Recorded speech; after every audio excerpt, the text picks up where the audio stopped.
Alright. Hello Alex, how are you doing today? So I've been moving my trucks a little bit here. Basically all I did was turn around the Tayga, drive that to here. The ZikZ was over here, and just drove that down to here, attached the trailer. Had the Tuz over here, just went down, across the ice here, up through here, and down over to here. And then we moved, I refueled a little bit and moved some of these vehicles. So I got the Dan over here attached to the trailer with the Sentinel attached to another trailer. So I believe I'm going to have to go out and get fuel one more time. This has enough fuel to get out of here. This probably doesn't. This one's like almost empty. I got like 250 liters over in this one, but it's got to go all the way back to the fuel station to get fuel, so I can't really take any more out. So yeah, I'll probably run out of fuel with like the Tuz here, the ZikZ, the Tayga, and the Step. They're between all four of them. They're pretty much gonna be out of fuel. So probably got to make one more trip for fuel. But let's go back to the Tatrarin here first. So as I said, I pretty much drove all the way out here, which in the end of the last episode we were just over here. So I just drove down to here, and we're basically at the zone. So let's track this. Hello Sawyer, hello Bryce, hello Michael, hello Bad Boy Gamer, and hello Hunter. How are you guys all doing today? Now let's turn on our lights. So yeah, this is the expanding the borders one. This is the coastal hills. Yeah, okay. So let's grab this. There we go. So we got 2 left, and those are the last 2 things we basically got to do in this entire region, or map, I should say, not region. But yeah, I'm hoping we can get to the last 2 spots and then be done with Northern for pretty much ever. Which I know those spots are pretty tough to get to, so I don't know. Hopefully we don't flip over or anything. Hello Zatanna, how are you doing today?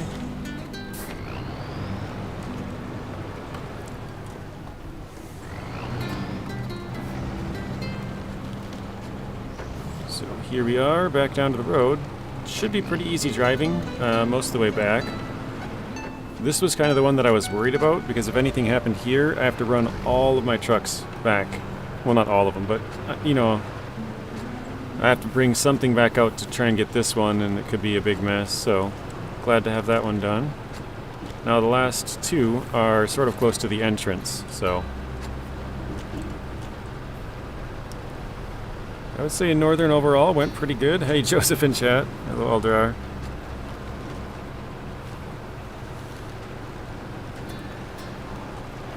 Oh wait, I do not want to go that way. Although I guess I could go that way and get 100 liters of fuel, but I don't want to go that way. You tested the FEMS limits in Amur? That's good. It's a good truck, so I'm doing good, Bryce. Thank you for asking. Sorry I didn't get that one. And then Bad Boy Gamer, you got your mic? Nice. How is it? Have you tried it out yet? The Blue Yeti, I think you said it was.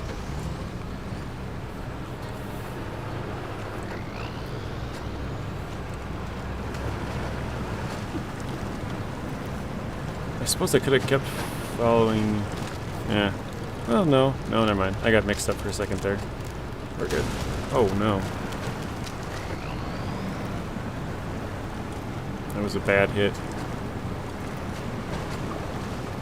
Yeah, I think between if you got some of those really big trucks now, Amur shouldn't be nearly as hard as, you know, way back here.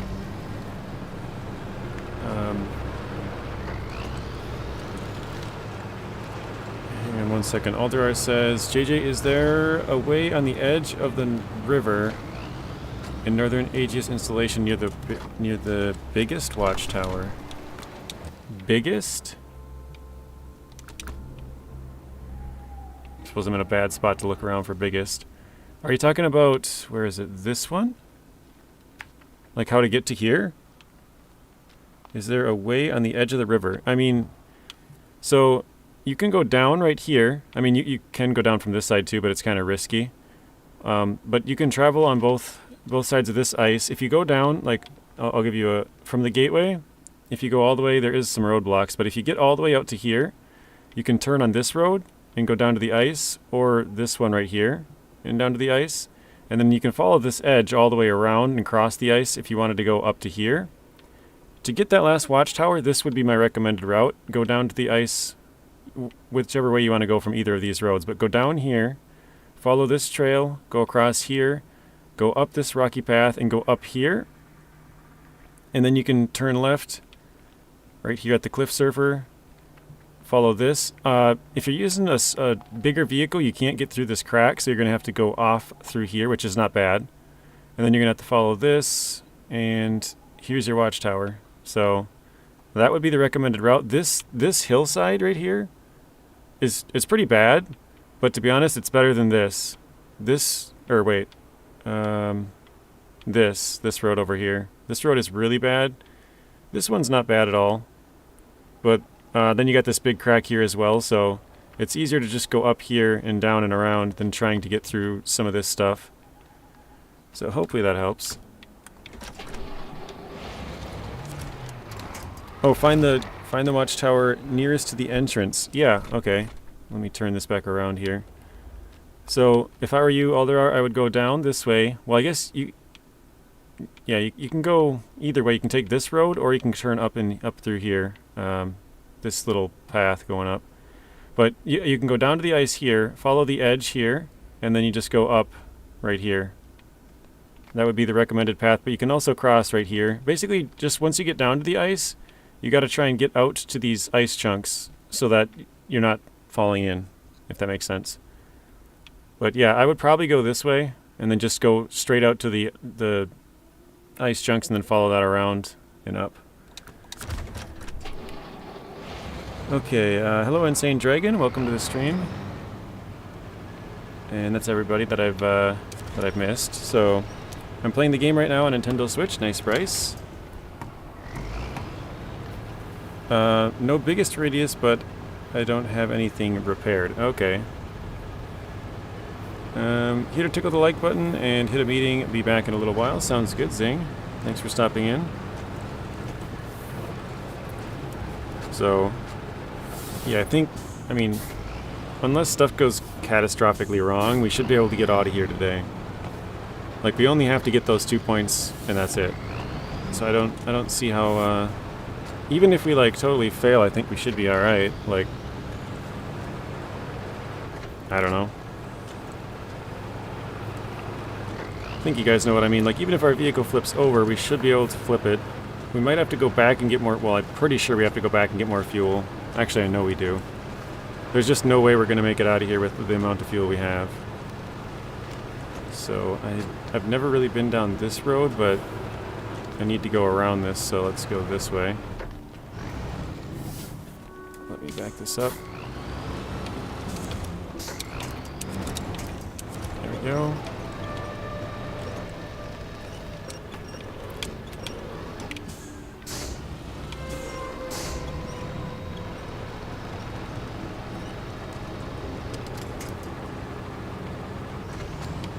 It's kind of, I guess it's not too bad. I was going to say it's kind of steep, but we should be alright.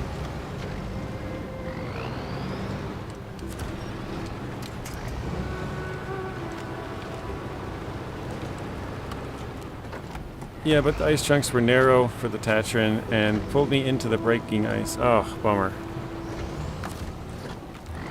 Yeah, there's a couple of paths you can cross, but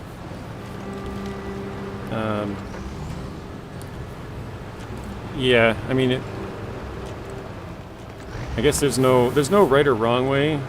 Well, I guess there is definitely a wrong way, but there isn't really a right way. There's a few ways you can do it. Alright.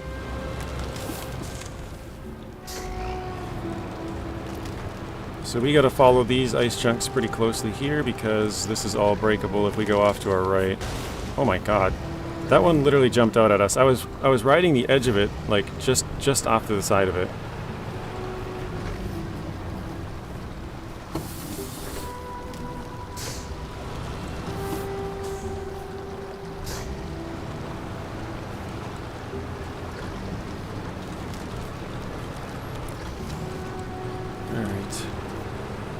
Yeah, it's been a very long time since I've done this one.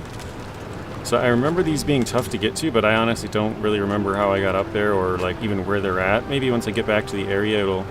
Wait, where am I going? Wrong spot. It'll refresh my memory, but for now I'm kind of... don't really remember. Yeah, I'm definitely way off. I tried to go north by the river's ice, nearest the watchtower. Okay. So you tried the north path first, and that was, ice was too breakable.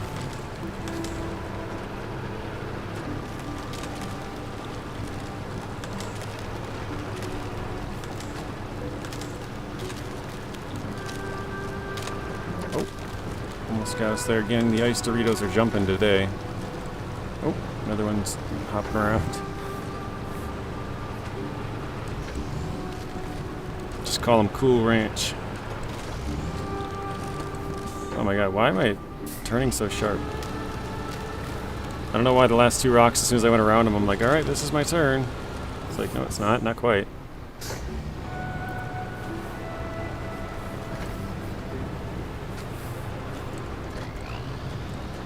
This all black parts of the ice is insta-sync for people who didn't play this map yet. Hello, JJ. Yeah, you're right. There's a lot of instant sync ice on this map.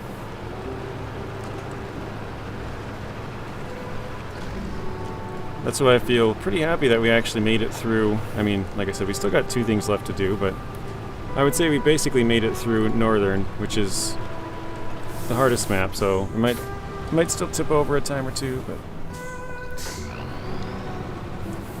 Unless we flip like 3 or 4 trucks, we should be fine. Like I said, I know I gotta go get fuel. Because I might be able to make it out with a couple of these trucks by like siphoning fuel between them.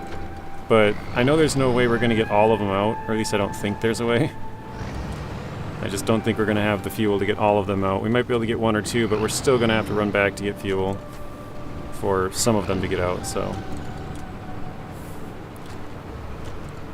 And I want to get them all out just in case anything bad could happen, so get them all back at least onto Urska, and then we can go from there. Logging in Cherno is madness, even with cheating. Yeah, Cherno does have a good amount of logging. You're playing Season 6 right now, Bryce? Sounds good. How's that going for you? Kind of fun building the garage. I know it's sort of a pain to not have those functions, especially, well, I mean, I guess I've never been there on hard mode, but I'm thinking especially for hard mode, because, you know, sometimes you want to customize your truck and you got to do all of that before you get there. Like if you want to change an add-on, you got to change it before you bring that truck there, you know, or at least until you get it fixed. It's going good, nice. But yeah, Cherno has a lot of logging. I remember that, Alderar.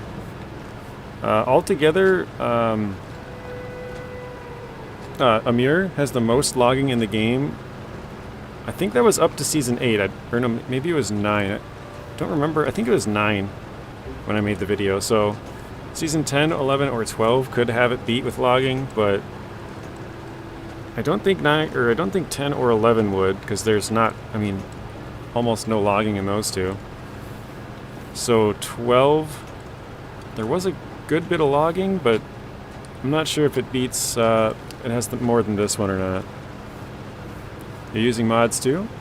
With Alpha, Beta, Gamma, I want to gather all resources needed nearby the factory and take a photo. Yeah, I think I did that in Yukon on my normal mode playthrough. Oh crap, I'm missing oh no, that's the first one. Okay, it's right at the bottom of the hill here, up to the tabletop. That one looks not too bad. Hello, Troopy. How are you doing? Welcome to the stream, Troopy.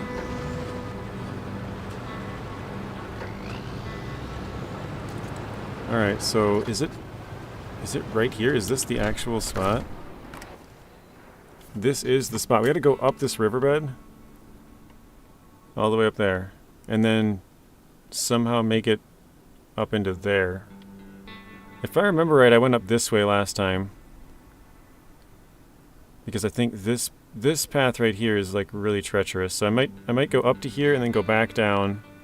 Then go this way. And then go up and through. I think that's what we'll try to do.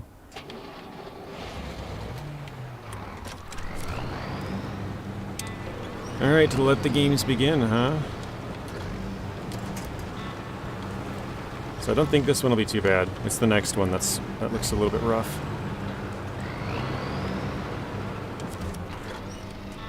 Hello, Daniel. Welcome to the stream, Daniel. How are you doing today?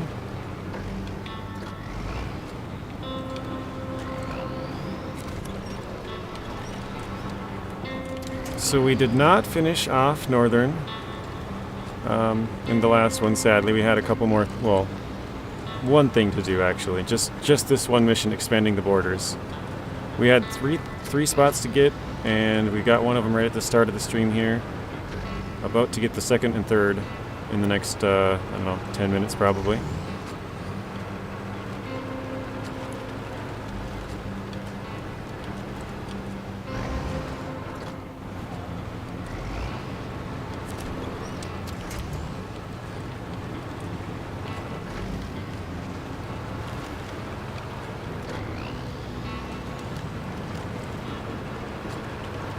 And then I think we're going to go to Electric Atmosphere is the next mission. We kind of got to do that before we can open up some of the other ones to do on Urska. There we go. Hello, Rex. Welcome to the stream, Rex. You've been gone or busy or something for a few days.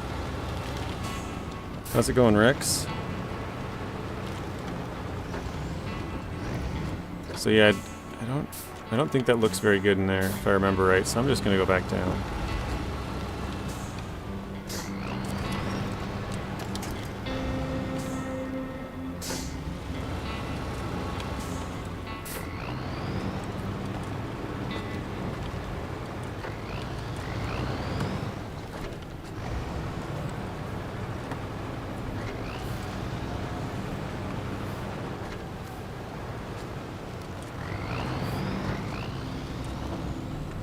Try and sneak up here.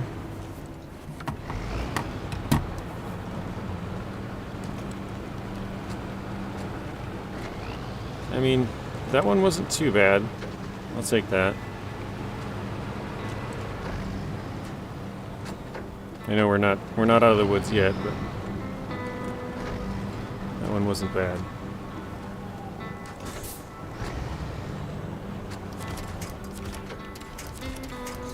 Second, we get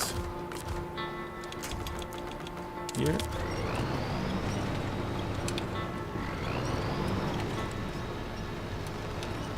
Come on, pull it over. There we go. You weren't feeling good, so you took some days off of recording. Okay. So does that mean you're feeling better now? Hopefully.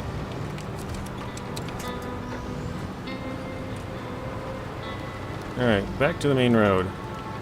And actually, we have a little bit more fuel than I was expecting at this point, so that's always a nice little plus.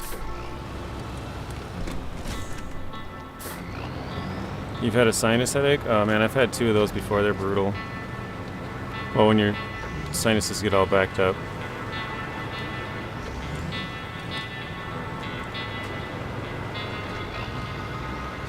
Daniel said, I did the one in the I did this one in the R87. You can go from the one you just got to the Dragon's Tooth, or Dragon's Tooth Peak, sorry. Going down is a better idea. There was this one tree that kept causing the yard to roll. I think I'm pretty sure I did the same thing as you, Daniel, last time. I'm not 100% sure, but I'm pretty sure I went to that one, and then I was like, oh, let me just follow this road that looks like it leads right to them. And actually, I should go up here. I don't usually go up here, I just go down into the water, but this is actually a little bit better path, to be honest. But yeah, I think I went the same way, and I'm pretty sure I remember struggling. Oh, I didn't even realize I don't have a tire again. Alright. Well, what's new, right?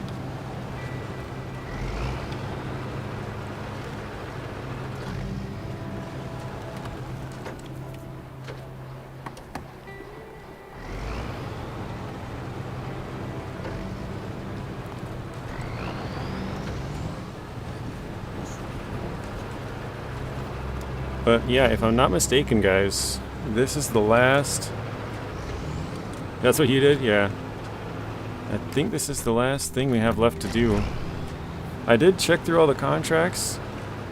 Actually, I didn't. I think I might have to look at the task to see if we got all of them.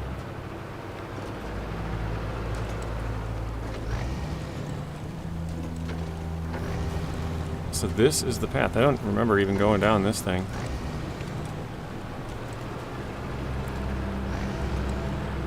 Alright, here we go. Let me stop quick and just refuel. Just to get it done, get it out of the way. I saw a video from I saw another video from Expeditions where some truck fall down from the cliff and there was no damage shown. Wonder if this is the case. I've seen a few videos of people I think who had early access to Expeditions or something, but I actually didn't click on them because I'm sort of like you, Alderar. I want to experience the stuff for myself. Like, I don't really want to know. You know what I mean? Like, I prefer to figure it out. So, I haven't watched any of the. I've watched like most of the trailers. I think the last couple of days they put out a couple more teasers. I haven't checked like the last 2 or 3 days maybe, but it seems like they've been putting out a few of them, which I gotta catch those. But yeah, I haven't watched anybody's specific video on it. Woke up Monday with such a bad migraine, felt like my head was squashed by an elephant. That's a bummer. So did you take a few days off work there, Rex? Is this the right way?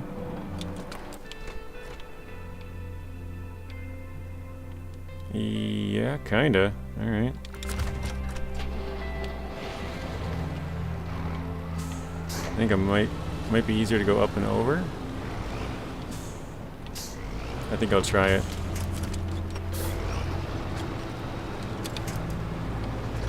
Probably would be fine with the Tuz, but I think this path might be a little bit easier.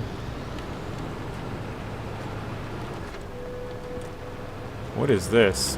Is that a power line? Is that some sort of a power line running through the mountains here? That is weird.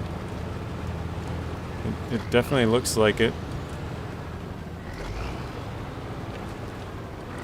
I've never noticed that before. Hello Isaiah, welcome to the stream. This is probably a bad idea now because now I gotta turn real sharp.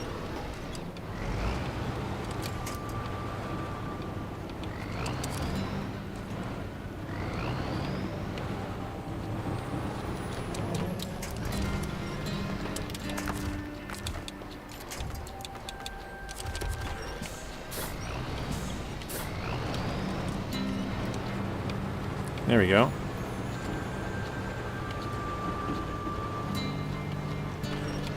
Please show the power line on the map.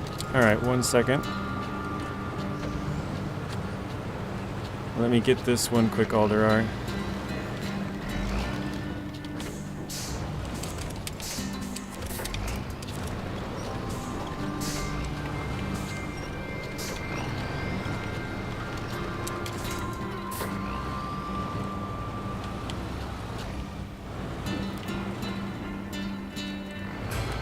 Okay, there we go. So, I mean, you can see the power lines right here. At least, I mean, that's what it looks like. It looks like it was just a randomly placed power line, because you can see off in the distance over here, I don't know if you guys can see it, but there's lines going across the map right here. Going to this. But it's about right here, like going this way. Something like that. But then down here, you can actually see this is the power line thing. That there's not more power lines going this way. Oh, actually, here it is. So you got power lines from here to here, and then here, and then I don't know where it goes. Oh, I'll probably over to here, but it's fallen down. So Something like that, but yeah, there's a weird, like, randomly placed power line up here, it looks like. JJ, what the hell are you doing this time? We had to do expanding the borders. The mission, expanding the borders. Can't afford to take any more days off, you just took Monday off. Okay.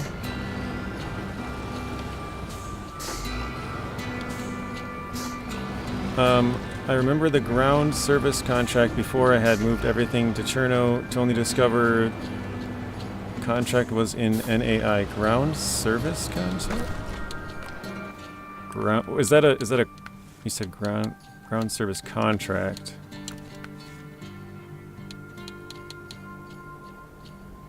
Ground control?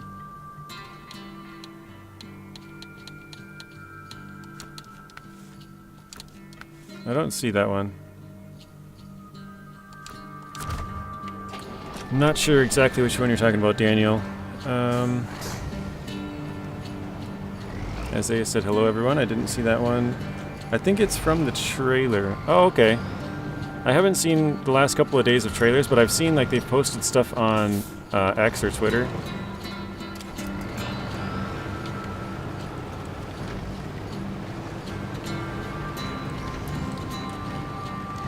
Survey, not service. Wait. Ground survey contract?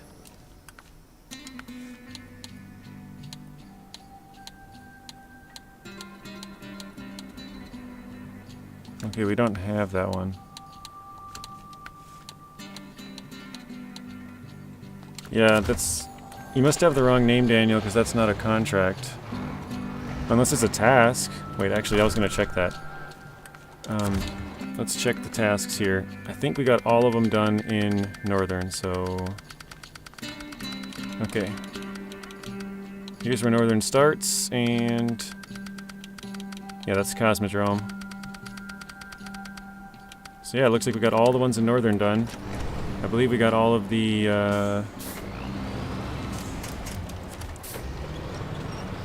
all of the contracts done as well, so...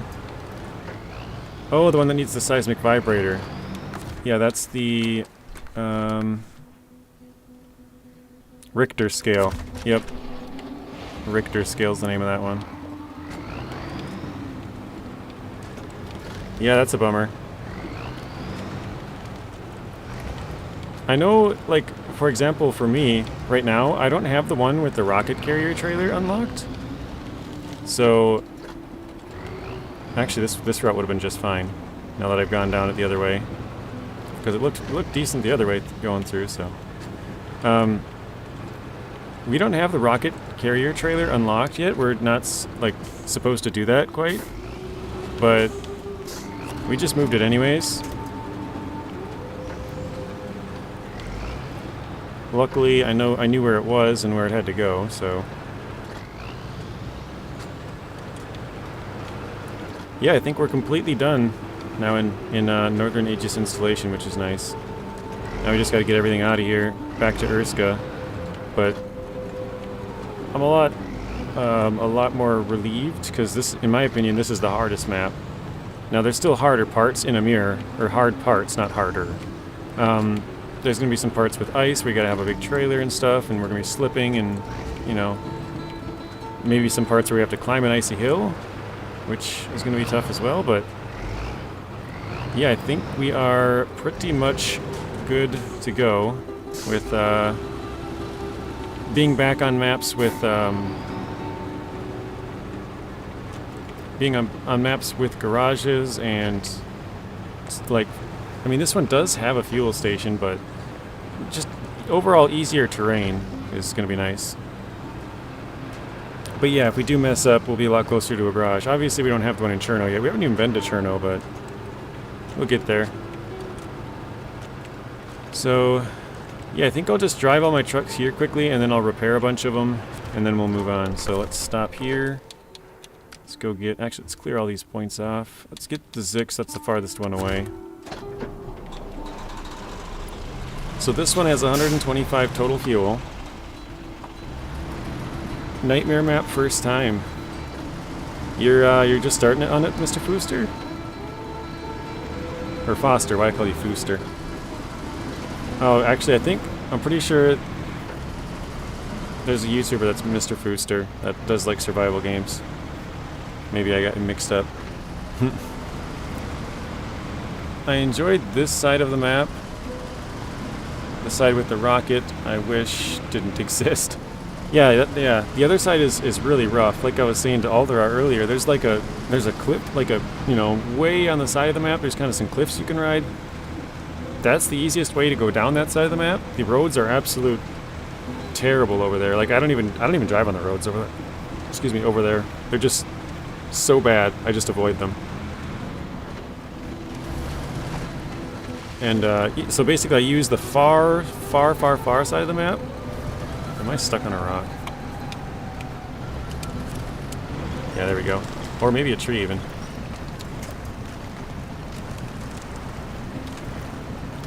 Oh, we're pushing the truck a little bit. There we go.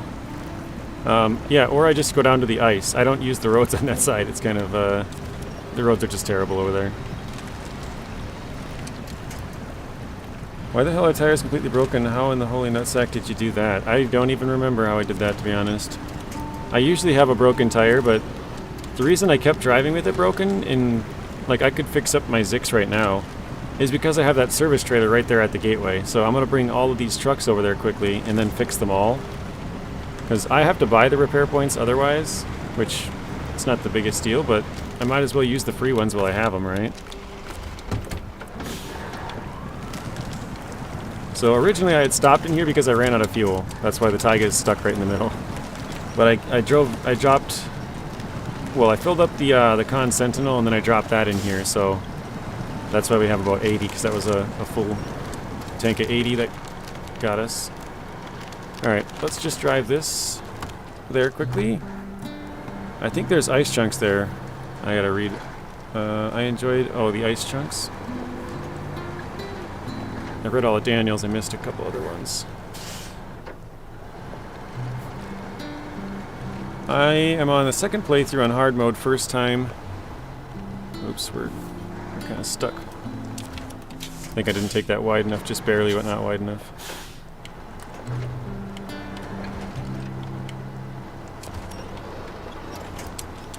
Maybe. Alright, let's try this.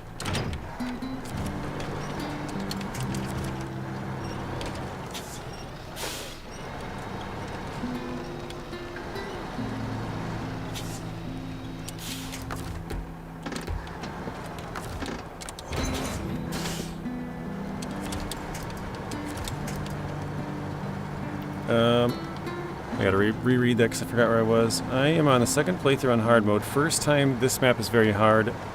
Everything is far. Yeah. I mean, it's kind of funny because the fuel station is like basically right in the middle of the map, right? It's pretty centrally located. But getting there is terrible.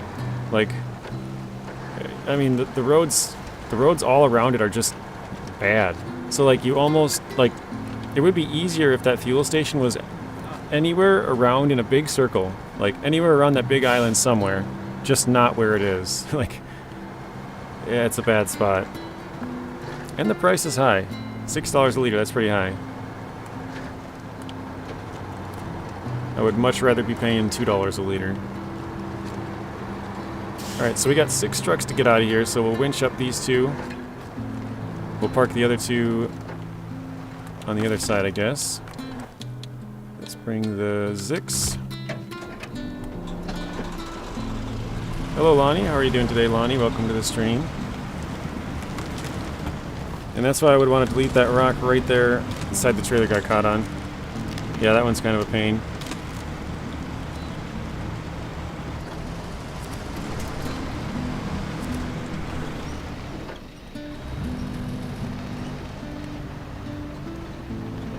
Is that truck really stuck in there?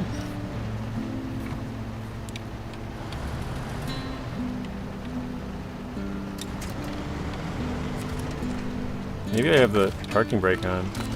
Yeah, we do, okay.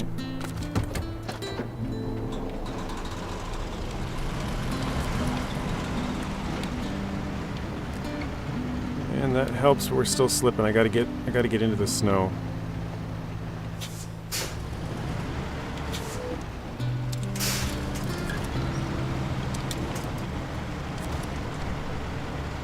There we go.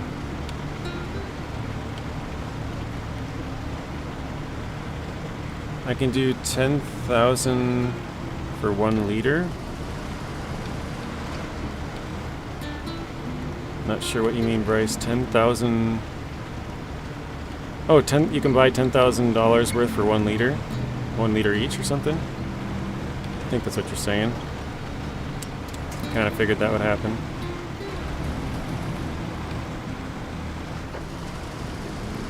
Alright, let's drop this real quick.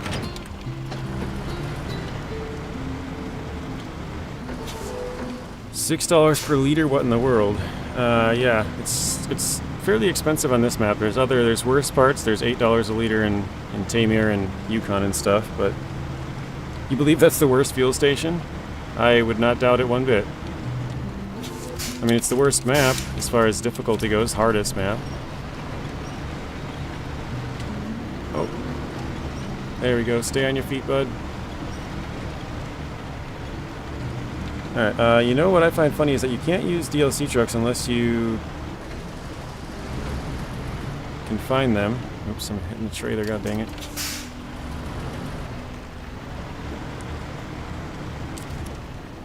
Yep, there goes the trailer.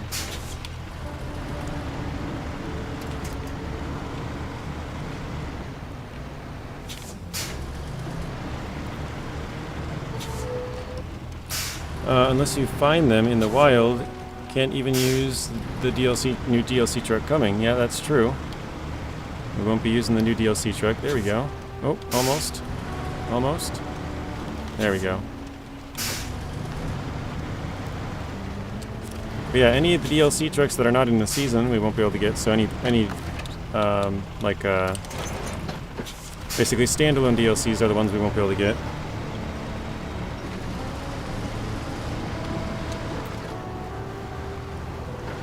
It's a traction issue, since mud doesn't perform on, or since muds don't perform on pavement. Yep.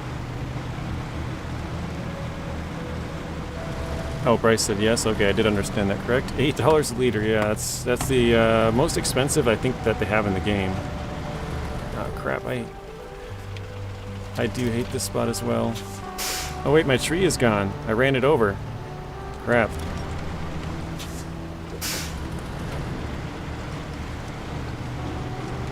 Gotta try and go through here a little faster then.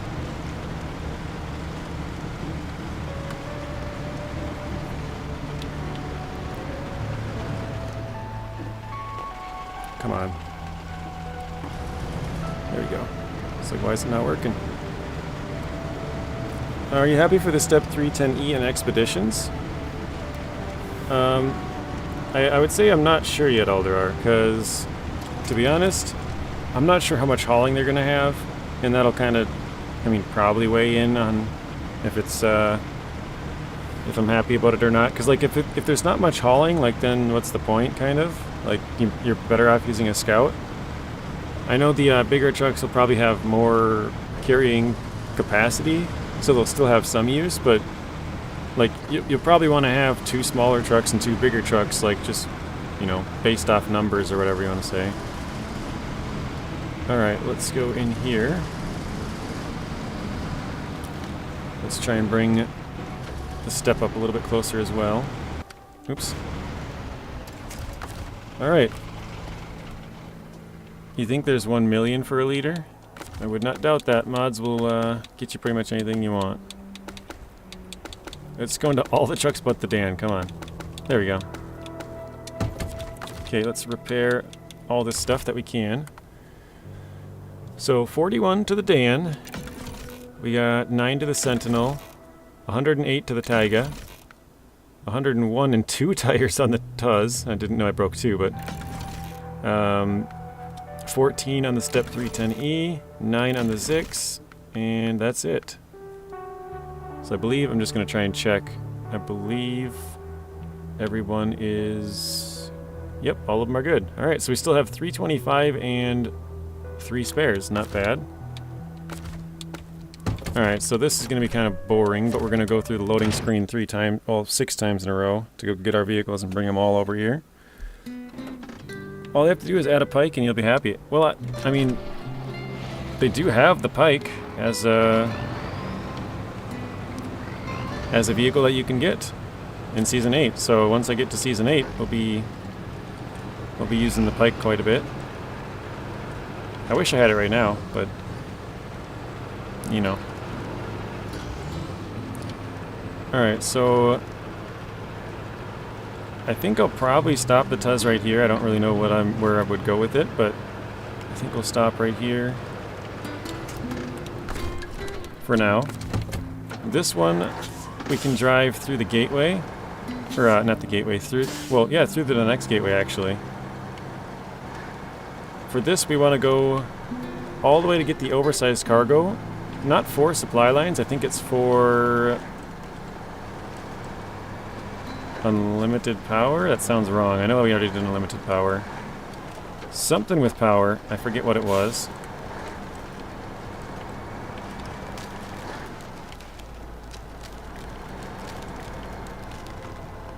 Gas. Yeah, we're running out of gas.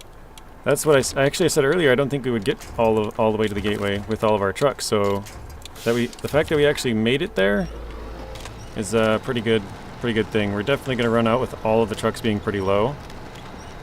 But the Dan has 250 liters, so the Dan could make it all the way back to the fuel station, probably. And then be able to come back here and refuel all of our trucks. So, oh great. What is it stuck on? Oh, is it the tree? Yeah, it's the tree. The edge of the tree. There we go. Alright, let's jump back through the gateway quick.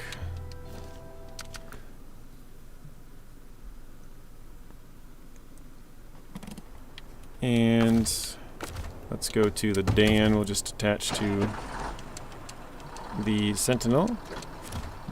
Actually, I don't even know which one I attached to. I think it was the Sentinel. But yeah, the Dan's the only one that's got enough fuel for us right now. Yeah, it's the Sentinel. Okay, good.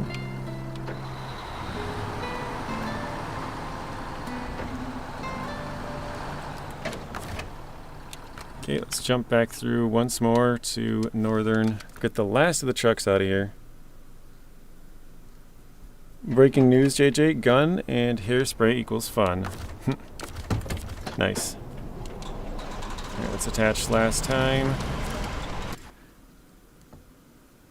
Alright, the loading speeds are pretty quick though, right guys? Like, I mean, at least they're not too terribly long.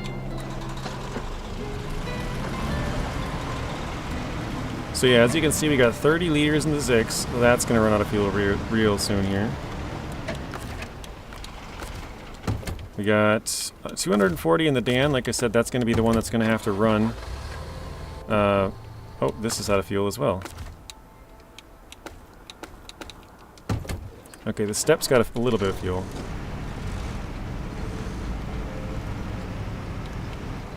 There we go.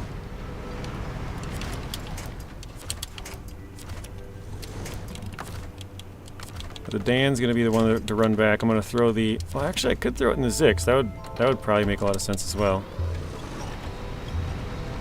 I could throw it in the ZikZ, in the trailer, run that out there and go grab the fuel and be back. Because to be honest, that one can carry... Well, I guess it's a little bit less than the Dan, isn't it, with the Dan's module, but... The roof rack is pretty nice on there. 200 plus 380. So actually, it's about the same. I'll throw it in the ZikZ, I think. I wasn't going to, but I think I will. Fortunately, I saw your stream from NAI. I almost finished all 3 maps, so I can watch it fully. Let me try and get a little bit more to the side here.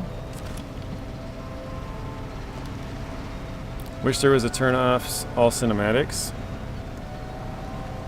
Are you talking about the forest, Isaiah? Or SnowRunner here. SnowRunner cinematics. We're getting stuck on this darn rock.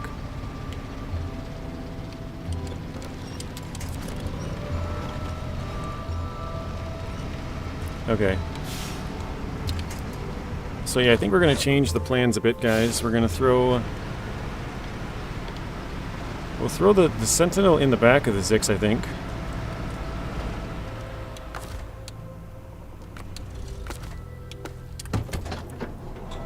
And then we'll throw the fuel tank in the trailer, or other way around. Fuel tank in the trailer of the ZikZ.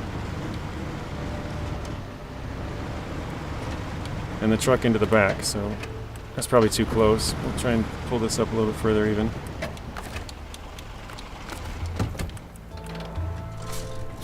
Yeah, SnowRunner, oh, okay.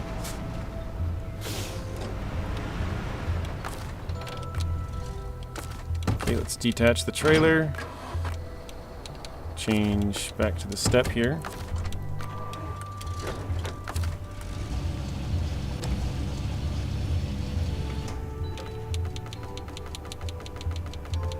There we go. So I'm just going to put this in here for now. Just, well, I guess I could run into the fuel station with it. I wasn't going to, but it's kind of starting to make more and more sense now, right? I could save myself a little bit more fuel if I have this one with me. Come on. You're really not going to attach there, huh? Wait, is that thing too wide with the jats? Hang on a second.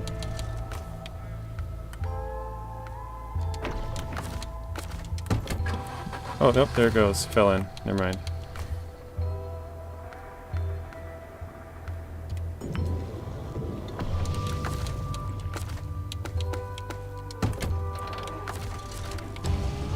Alright, now let's grab the fuel tanker. Probably roll forward a little bit to try and drop this in the back.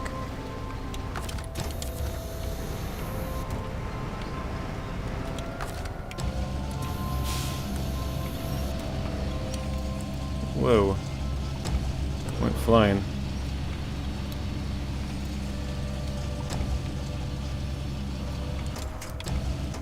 Perfect. Actually, maybe just a bit too far. There we go. Wait, why wouldn't... Oh, I'm in the wrong truck, aren't I? There we go. So we can pack. The truck and the fuel tank are good to go. So yeah, we can fuel up the ZikZ itself, the roof rack on the ZikZ, the Scout fuel tank, the Khan Sentinel, and then the roof rack and the trunk supplies and that. So we should be able to get a pretty good amount of fuel back into here. I think the only thing is we got to take some from the Dan to dump into there to go back and get there. What do you think about Jats? Worth it or not? To be honest, I would say the Jats are probably the best, if not one of the best DLCs in the game. Definitely worth it.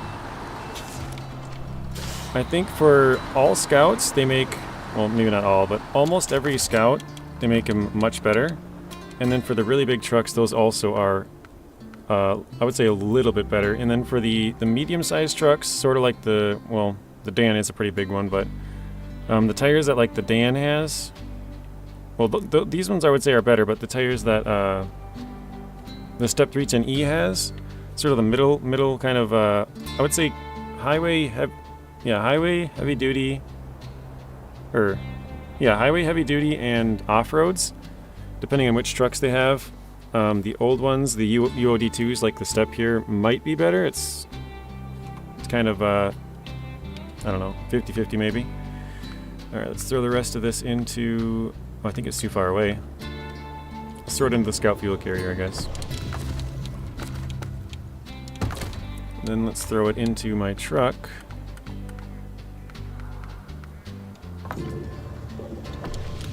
And then let's drop, I think, a little bit back into the Step. I think we have a little bit too much, probably.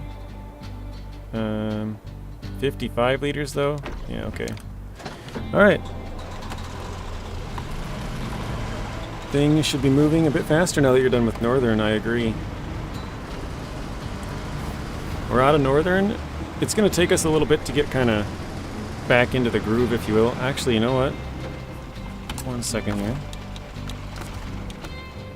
I should bring the step with me at least a little bit.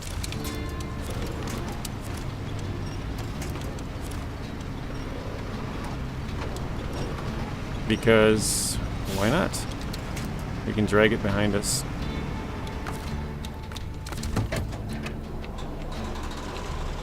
Actually, no, that's probably a bad idea. Because I only grabbed enough fuel to probably get myself there, so I don't want to be bringing any more extra weight. Yes, we have every single DLC truck in the game, or actually every single DLC. So any truck, any tires, any skins, any seasons, anything like that, we have all of it, so. The only thing that we don't have on this account is the Navistar, because Epic Games doesn't want me to buy it for some reason. They don't want my money. So I actually own the Navistar on both Xbox One and Steam, but they don't want me to own it on Epic, so I guess they're not getting a couple extra bucks. So that's the one truck that I don't own on here. I do own it on the other two profiles, so I mean I could use it, but yeah. Am I really stuck here?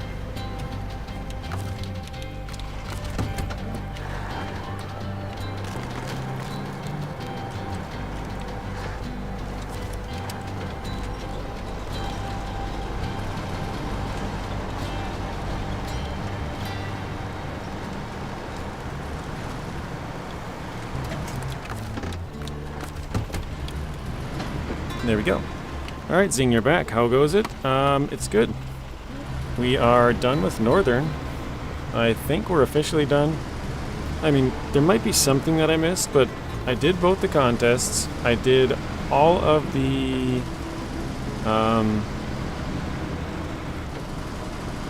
I did both the contests and all of the tasks. So the only thing that there might be is a sneaky contract, but I checked it like 3 times now. And I didn't see any contracts that are left in Northern, so I think we are all done with Northern.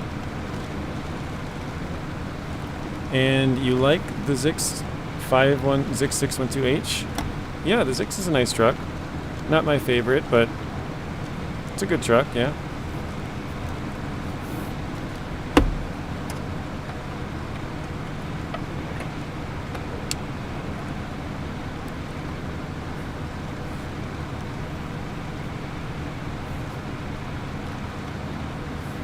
Let's go to the right a little bit more.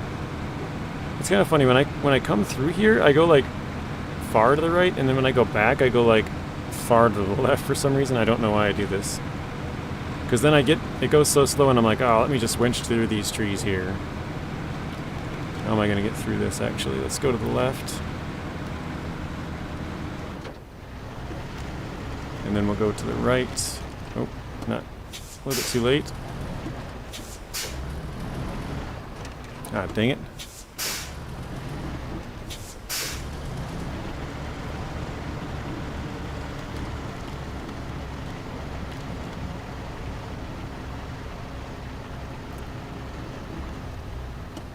Bummer.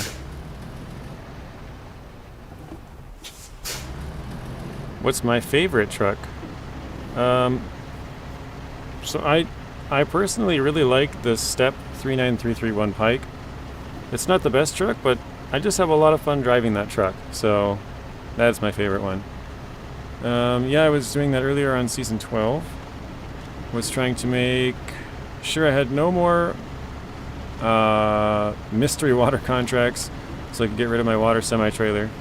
Yeah, I believe there's 3. I probably should have paid closer attention, but I believe there's 3 on Flatland and 1 on Reactive Zone, if I'm not mistaken. Looks like 2 contracts and 2 tasks. Oh, okay. So yeah, oh, there was my trailer. Hang on. It's still somewhat there.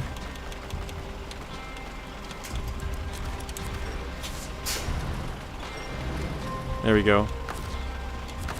Okay, let's unpack. Pack. There we go. But yeah, I think there's one contract in Flatlands and 1 contract in Reactive Zone, and then there's 2 tasks in Flatland, if I'm not mistaken. So I believe you are correct on that, Zing.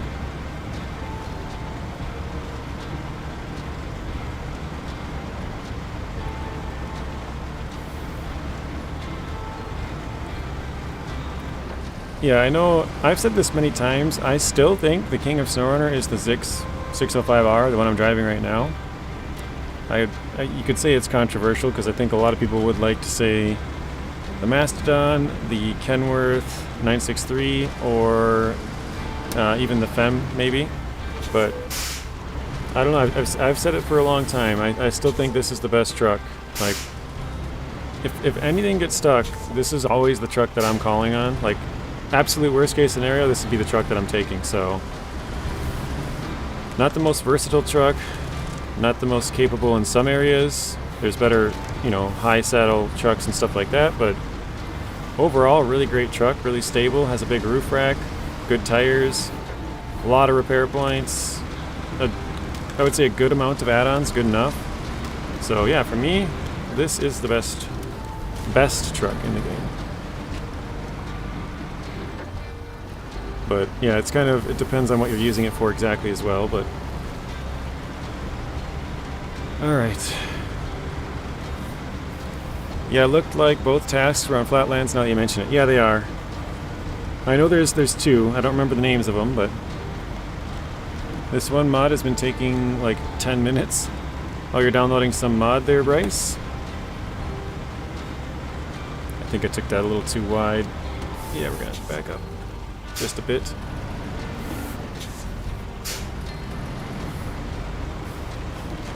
Oh no, oh. Well. That's a rip.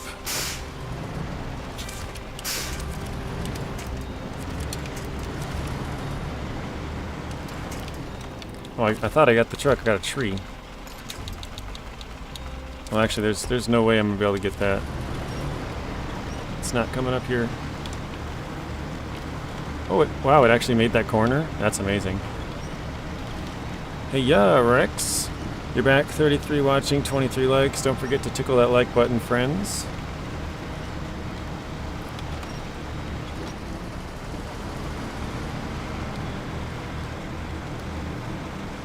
I think the best is the Mastodon because it has, I think, all of the add-ons. It's good for most tasks. Yeah, it doesn't have all of the add-ons, but no truck does. It has a lot, which is part of the reason why I say that both the Mastodon and the 963 Kenworth are up there, because both of them have a ton of add-ons and a lot of versatility. So you usually go up by the bridge right here. All these rocks. I don't like all the rocks here. Oh, I didn't even notice it was tipped over. Whoops. Let's see if it tips back over.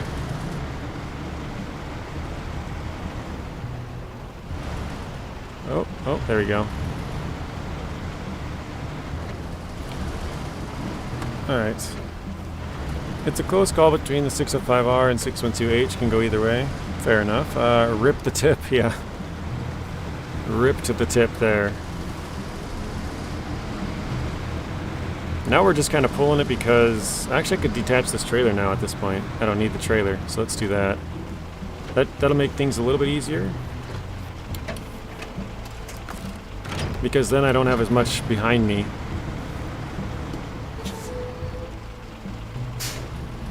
Oh shoot, I should have moved it. Let me pull this trailer again forward. I thought I had it parked on the side. I forgot I had winched that truck like as close as possible, so let's pull this trailer like right up here somewhere. Yeah, that works, whatever. I was gonna park it on this side, but it kind of started swinging around because I was turning. Pretty much a horse apiece. Yeah, it's all preference, right? Like, that's why I said a lot of people would say the 612H, a lot of people would say Kenworth, some people would even say the Fem. It kind of depends what you like or what you want to use it for and what you value in the truck, you know. If you're just going for pure power, there's going to be a better truck. If you're going for stability, there, you know, might be a better truck for that. If you're just going off tire values or, you know, whatever X thing you want to say. But I think those trucks are all very well rounded and, you know, up there. That's why they're at the top of anyone's list. Mastodon have more fuel than the ZikZ. Yeah, yeah. But the Mastodon also consumes a lot more fuel than the ZikZ.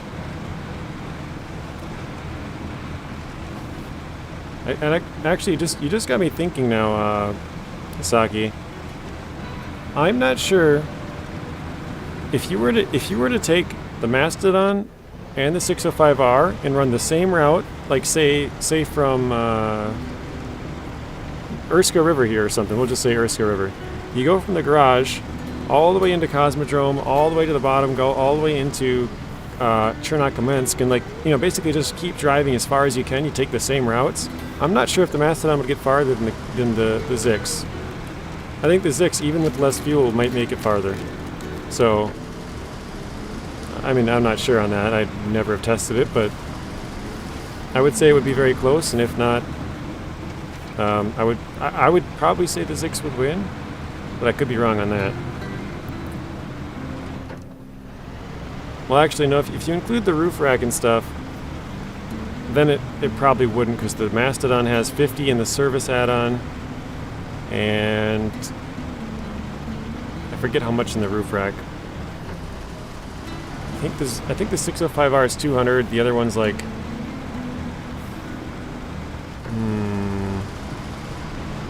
150 sounds low. I don't remember what it is. Somebody probably would know. If fuel percentage, or whoa, trucks jumping all over the place. Yeah, Mastodon's 500, Kenworth's 510, and the Cat 770G is 530, 530 liters.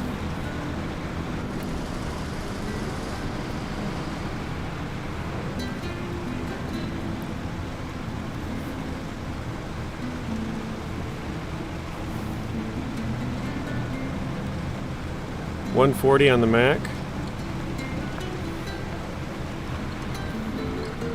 Can you show how many tasks you have left? We have a lot of tasks. We're only like 30-something%, but yeah, I can show you. Oh crap, we're rolling downhill. I have the parking brake on. No. Oh god. Okay, there we stopped. As a total percentage, we are 42%, but for tasks, we got means, I'm not even going to say them all because there's a ton. Means of production, cargo cults, all these ones, and then all these ones here at the bottom. So we did a lot of them. Well, we did all of them in Northern, so that's why there's this big check marks here and a bunch of them in a row. And then we also did a bunch on Erskine River up here at the top. But yeah, we still have a lot left to do. We're nowhere near done.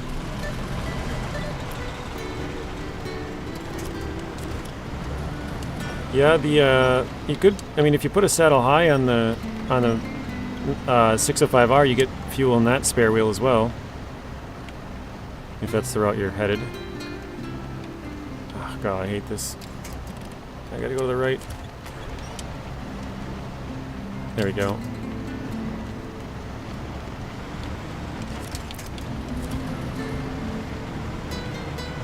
Stick to the side, ZikZ, stick to the side.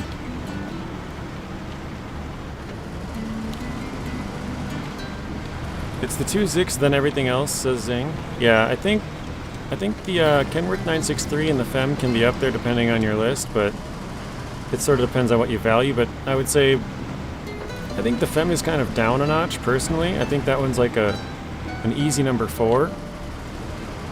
I think it's Kenworth 963, the ZikZ 612H, and the ZikZ 605R at the top 3. Now I would say they're interchangeable, like sort of based on your preferences, but yeah. Plus the ZikZ 612H has chain tires. Yep, that's true. That's one of the few. Well, I think I did it. Well, I didn't do a video on it actually. I added them up. I want to say there was like 12 out of like, I don't remember how many trucks it was, but I want to say there was 12 heavy trucks like a year ago that had chains on. So the amount of trucks that had chains for heavy trucks is pretty rare. So for the ZikZ 612H, which Honestly, one of the biggest pluses, I would say, is that it has a saddle low. A lot of the big trucks don't have saddle low. Alright, we made it with 60 liters left. So 624, 400 for the roof rack. And let's change trucks quickly. So for this one we got 160 for the truck, 40 for the trunk repair, 60 for the roof rack, and then let's change back. Let's refuel from the 200 to the 900. And, well, I guess we'll do, well, no, I don't want to do that one. I don't want to switch trucks again. We'll do the 380, and we'll grab that and that, refuel again, and one last time. JJ don't need no chain tires. Yeah, we're trying to beat it without it. All there are is 73%. What did I say? 42? Okay. All the truck you mentioned, JJ, and I still cannot abandon my Tayga. If fuel over percentage meter, I bet they would be the same. Let's just leave the Sentinel here. We don't really need the Sentinel with us now. I brought it here to get fuel, so I think we'll just leave it for now. But yeah, I'm not convinced that if you were to put the 605R just the ZikZ. I wanna actually I should check this because now I'm curious. Okay, let me jump to the garage here quick. Let's go to truck store and Mastodon. Where's that? Here we go. Oh no, I don't want to buy it. That would have been bad. Preview. And it's frame add-ons, right? Okay, so the roof rack. Oh wait, not that one. Wait, is it over here? Okay, the fuel tank on top is 180.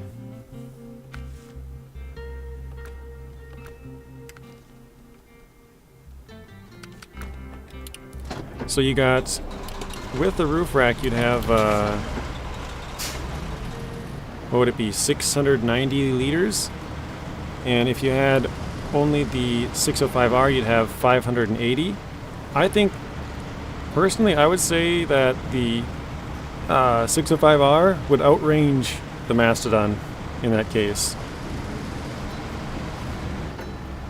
That's my guess. And I guess now that I threw that out there, let me see what you guys think.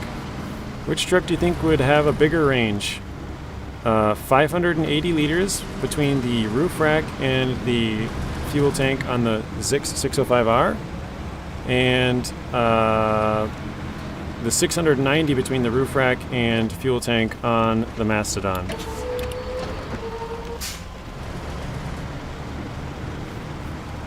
Or did I do my math right? 380, 480, 580, and then 510, 610, 690. Yeah, okay.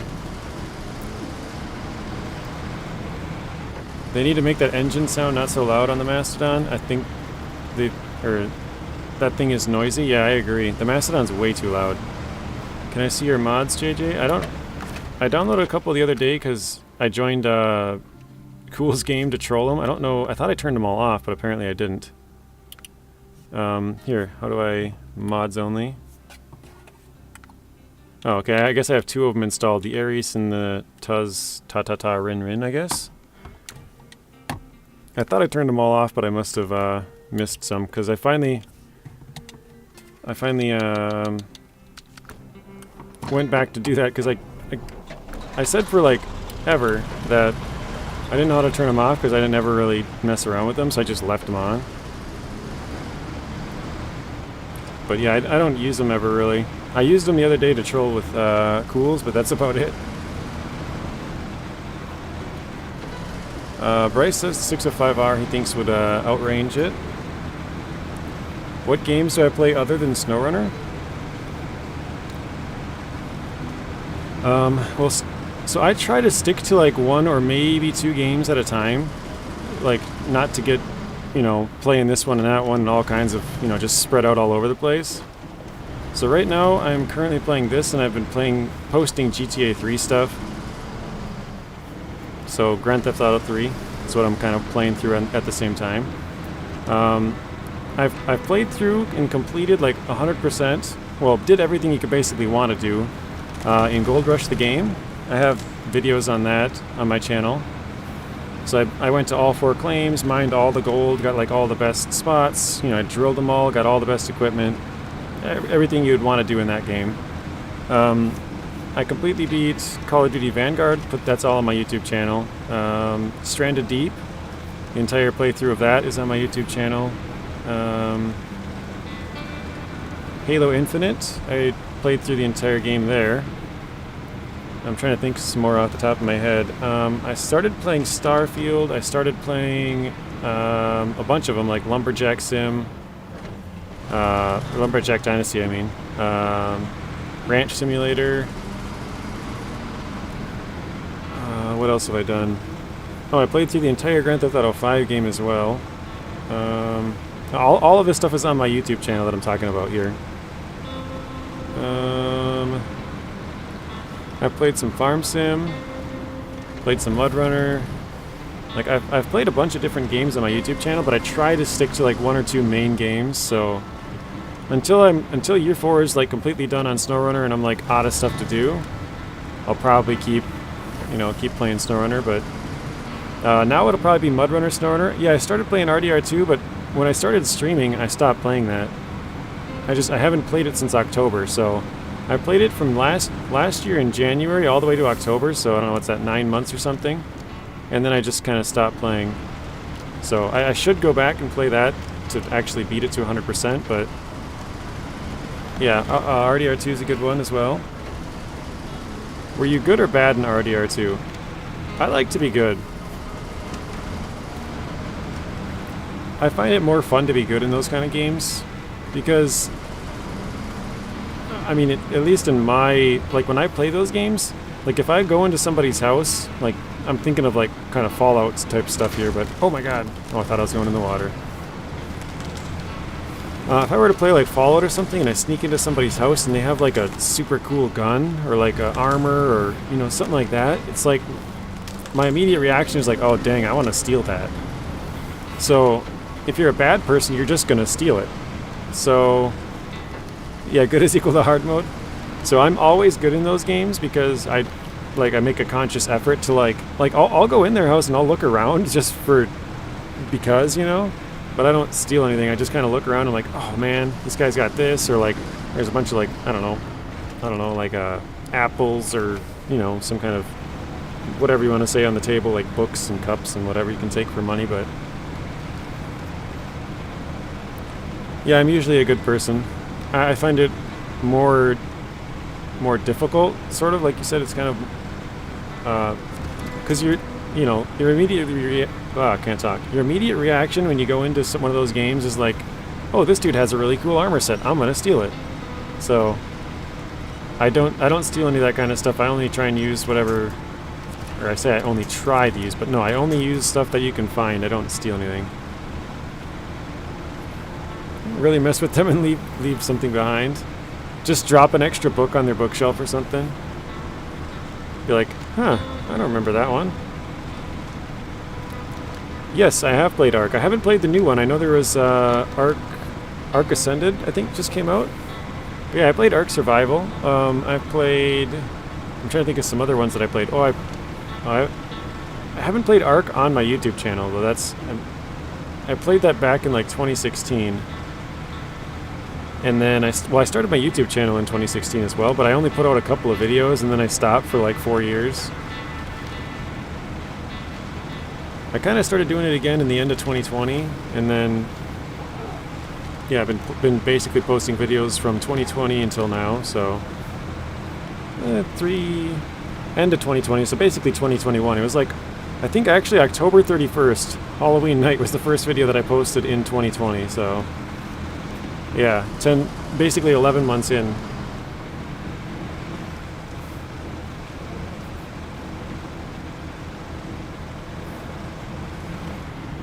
Okay, let's stop here. Refuel. Let's do... Okay, so I don't want to put too much into the Tayga. I think we'll do 190. Because the Tayga's got to go back to the other map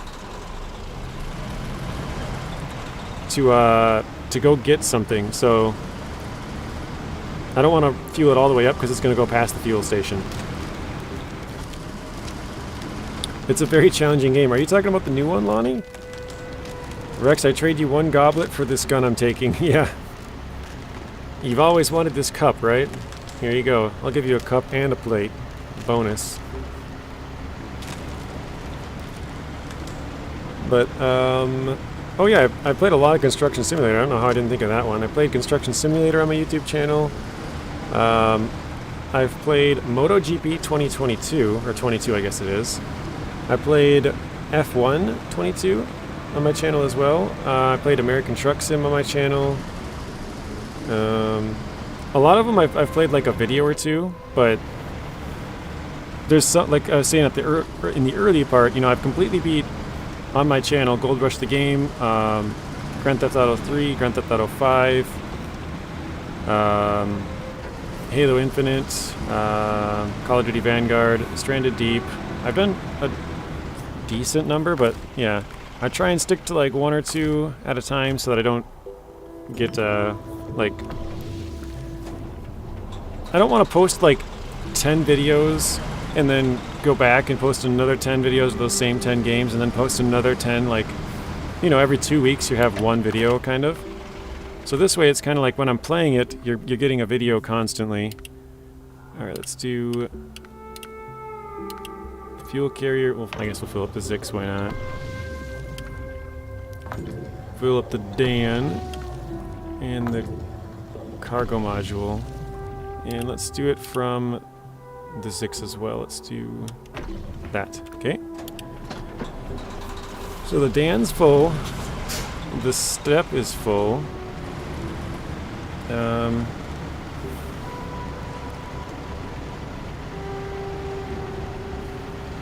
Yeah, plate for some bullets, right? Yeah, you gotta prioritize. You're like, hey, these are more valuable to me. I'd rather have these bullets than a plate, so I'll give you the plate. But actually, I think I might have asked Rex this before. Rex, you've played Ark Survival, right? I think I asked you that before. That's a pretty fun game.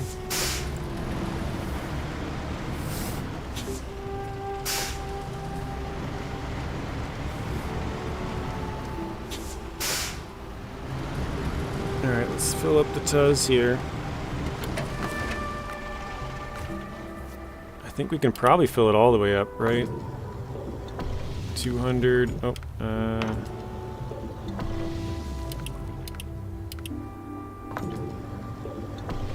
yeah, that should be fine. All right.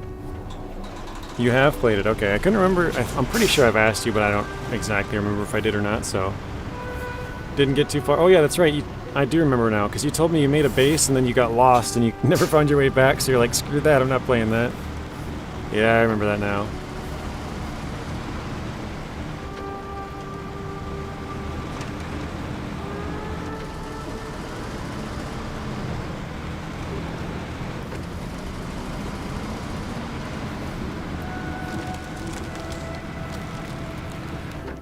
I do have to run upstairs in about 4 minutes here to let my nephews in the house after school from the school bus, so I'll be back in 1 minute. Most of you guys probably know, but there's probably a few people in here who maybe are new to the channel or whatever, but it's literally 1 minute. I'm not joking when I say like 1 minute, like, oh, I'll be back in a minute, and it's like 5, like literally 1 minute. I'll just run upstairs, unlock the door.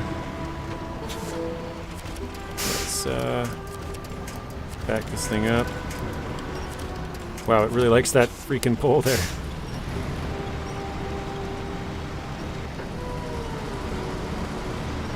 I know I've played a couple more games, but my OBS is actually covering all of my games on my other screen right now, so I can't see any of them. Oh, I don't know if I named Starfield. I think I might have, but I've played a couple episodes of Starfield on my channel as well. I played Farming Sim 19. I think I said Farm Sim 2022 or 22. I don't know why I keep saying 2022. But yeah, I've played Farm Sim on there as well. Oh, I've played Thief Simulator. Mostly I just try out the game. I would like to play a lot of them more, but just don't have a lot of time. Especially if you play games the way that I do, where you like play them a ton. Like, I think just on SnowRunner, I probably have close to 3,000 hours, I think, maybe. I remember I did the math not too long ago. Like, somebody asked me, and I put up the comment. I think it was like, it came out to like 2,800 just on Steam and Epic, and then I probably have like 200 or 300 hours on Xbox. So I think it's a little over 3,000, probably like 31, maybe 3,200 hours. And I guess we're adding to it daily, so yeah.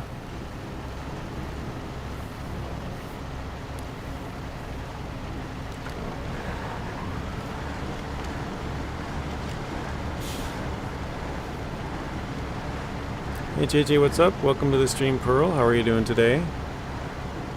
Bryce, you say you have played FS. Which one?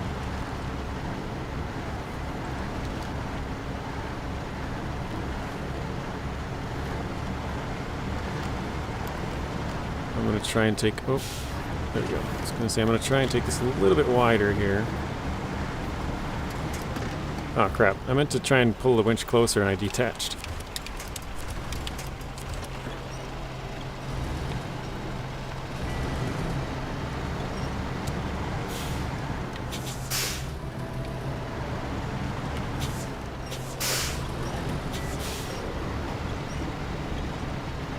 I was going to say, I don't know if it's going to let us get through there with the branches, but it did. Nice.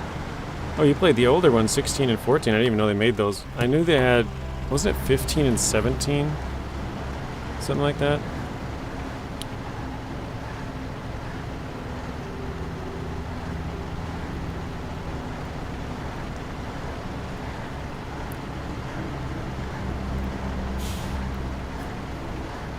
Alright. My alarm is going off now, so... yeah, let me run upstairs real quick, guys. I'll be back in 1 minute.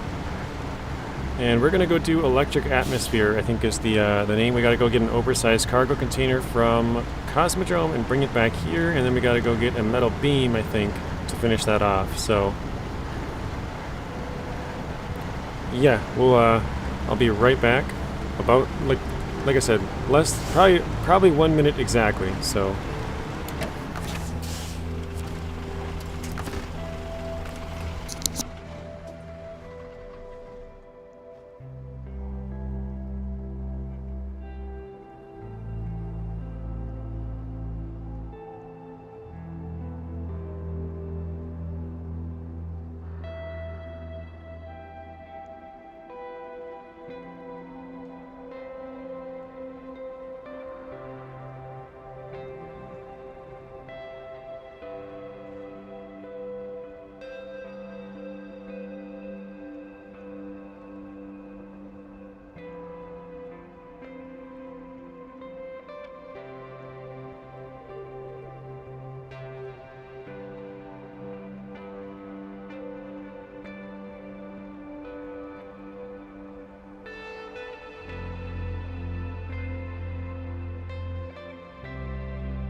Alright, Rex, I am back.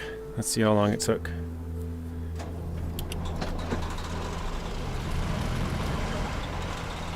Rex says he's going to time me. What truck am I using? We are using the ZikZ 605R Pearl.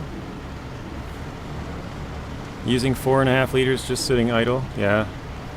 We do have like the biggest engine and everything in here, so that might bring it up like from, I don't know, from 4 to like 4.5 or something. I'm not actually sure how much of a difference it makes, but I think that has a gas drinking problem.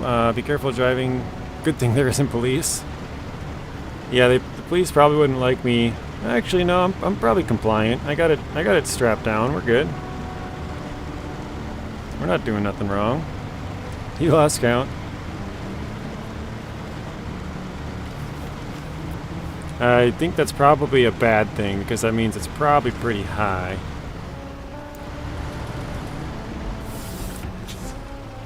It's funny because I was actually doing this just yesterday, I think it was. I came through here with the exact same trucks with no fuel trailer in the back on the ZikZ, but the Tayga was the same. I'm going to detach actually, because last time we almost fell in right here from this.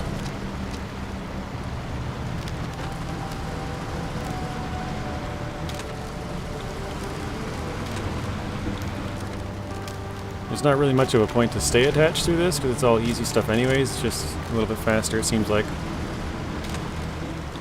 But yeah, once we get the ZikZ or fuel in this little tanker here, we should be good to go for a little bit, guys, because we have all of our trucks fueled up over there, and we have a decent amount of stuff done actually here on Urska. I mean, I know I kind of showed you guys the list earlier, but we haven't done a lot of the contracts, obviously, but we've done a good number of tasks, so I don't think it'll be too difficult for us to sort of complete this and move on to the next region. Not region, area, map. Can't think today. But yeah, once we get fuel in all these, then we'll be pretty well set. Actually, could I drag that one back with me? Probably. No, actually, yeah. We'll just go there. I can drive that back later, I guess, so.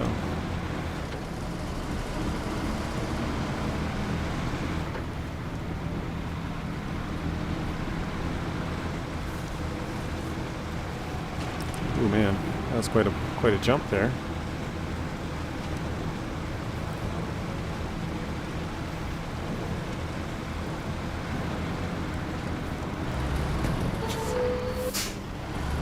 Oh, dang it. I hate when I bump the back of them because I'm trying to turn right and it's actually turning the trailer to the left, but whatever.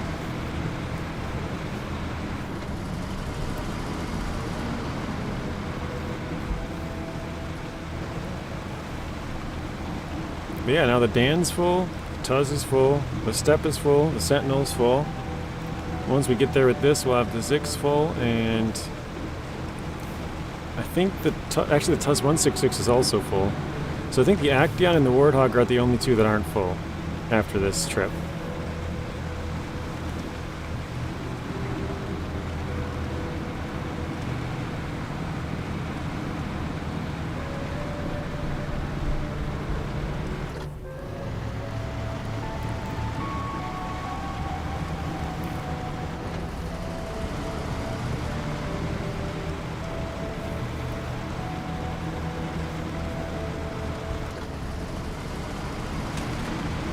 Oh, so nobody really answered my question earlier. What do you guys think? Oh, well, Bryce did, but Bryce I think was the only one. Between the ZikZ 605R and the ZikZ 612H, if you were to drive them, like, basically just drive them all over, like, run the same route, you know, wherever you want to do it, basically, it doesn't really matter where you go, but run them until they both run out of fuel on the same exact route.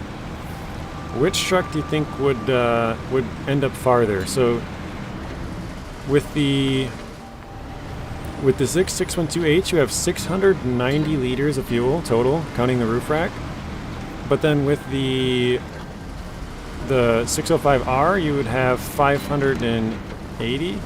Yeah, 580. So it has 110 less liters, but I'm not convinced that it would the ZikZ 612H would be farther. I feel like 110 liters would make it pretty close. Because, I mean, this one, at least in my opinion, takes up a lot less fuel on average than that. So, I feel like it might be able to make up like 80 of that liters. I'm not sure if it can make up 110, but I feel like they would be a lot closer than you'd think. Alderar says 605R as well, so Alderar, Bryce, anybody else? Rex, you gotta finish Kola. Yeah, Zing finished Taymyr the other day.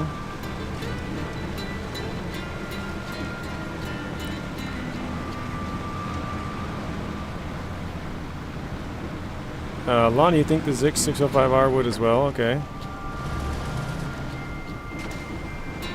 I'm just curious. I don't know the answer, but I feel like it'd be a lot closer than people would think, because they would look at the fuel tank and just be like, oh, 690, 580? Easy, Mastodon, you know? It's a big difference, but... Oh, Gordon, you say 605R as well. Hello, Gordon. Welcome to the stream. I have anxiety. Not bad, though. Every time you do something like that, my anxiety goes through the roof.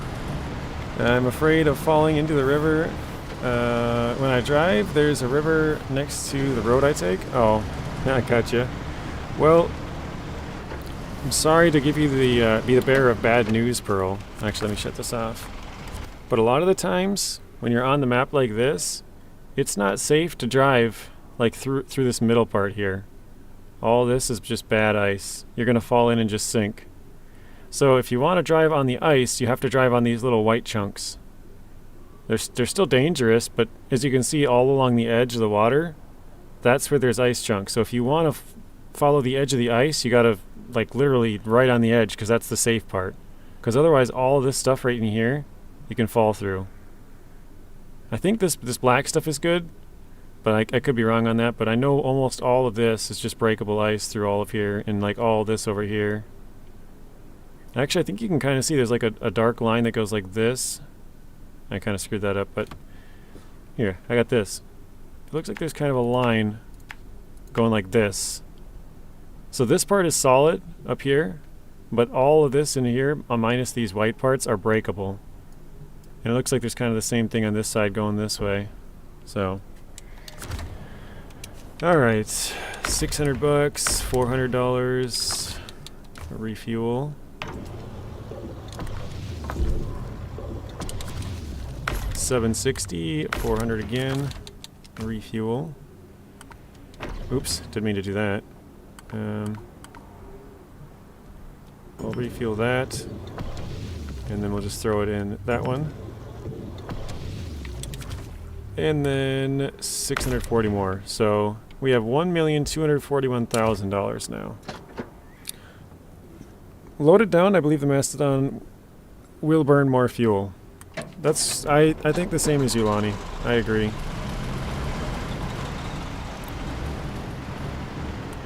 Oh wait, actually, because I gotta get the Tayga over here, right? I think I could take that fuel tank out. It might be easier to...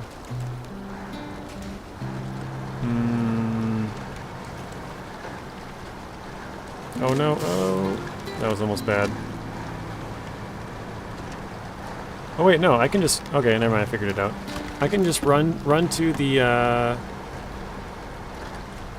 one warehouse. You guys probably don't know which one I'm talking about, but the one north of the garage, and grab the last metal beam that I need. I forgot about that one. I have one extra there. That actually kind of works out.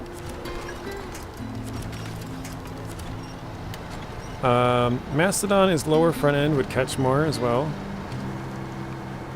I think, or I don't think it would be the 605R. I mean, let's see, you drive on paved roads. The 605R has less fuel and less fuel efficient than the Mastodon. You think the Mastodon's more fuel efficient? I would disagree with that one. I think the Mastodon uses a lot more fuel, but maybe I'm wrong. Mastodon burn more fuel like Tayga. Let's see, Mastodon, oh I did read that one. No, I know I always grip the controller real tight when I drive there. Maybe that's the reason I don't like Amur. Nope, just lazy, would rather play the Glades. Yeah, that could be it. Alright, hang on. Okay, so we could drop a little bit in there. There we go. So that one's not full, but it's decent. You'd think they would be within 100 meters of each other, Zing, huh? Yeah, I think it would be pretty close. I feel like the 605R would make up a good chunk of that. It might not make it all up, but I feel like it would be very close and maybe even beat it, because in my opinion the 605R is way more fuel efficient, but I don't know. I've never tested it or anything, so I just think the oh god, the big engine on the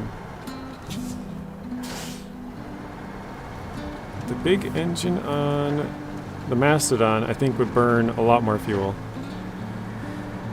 It may not be a bad idea to fill up that scout trailer and leave it at the entrance to Cosmodrome when going to get the oversized cargo.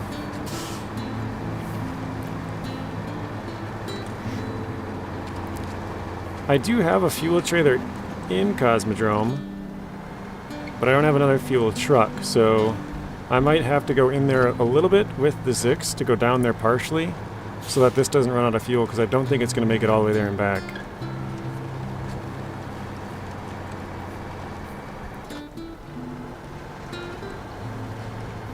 But I know I need to do, I think it's, I said the name earlier, I already forgot, but I have to go down there to get an oversized for something, and that's going to open up another mission for me, so. Alright. I suppose I'll say this as a disclaimer for tomorrow again, but we are going to be playing Expeditions tomorrow. I still don't really know what time it's actually going live at. I've heard a couple of different times, so I don't really know. Zing said, he googled it and it said 11 a.m. Zing lives a state over from me, so he's probably correct. I actually haven't looked into it since I talked with Zing about it, but I have a stream scheduled for 12:45 my time tomorrow, so about 2.5 hours earlier than right now tomorrow. So like, would that be 21.5 hours from now? And I'll probably be going live 20 minutes earlier than that if it comes out at 12. If my internet is good and it downloads right away. And if it is at 11 my time, then I would probably be going live an hour and 20 minutes earlier. So basically, as soon as the game comes out, in about 20 minutes after that, I should be able to download it and hop on. So if anybody's interested in checking that out, we'll be live. I'll probably play like all day tomorrow. I'll probably do like a 12-hour stream, just playing that all day. So.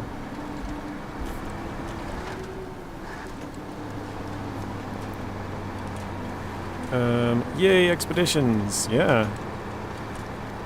But that is also Steam, not Epic. That's true. Could be different on Epic. I haven't looked into it. I hope not. That would suck. But I did read, I think it was on... Oh, what was it? I think it was on SnowRunner's X again, because I know I've been checking that. Twitter, or whatever. I think they said it goes live in 5 days. 5 days early if you got it, which earlier I swear it was 3, but maybe I'm just crazy. Actually, we have 60 extra liters. We could have dropped off another 20 or 40.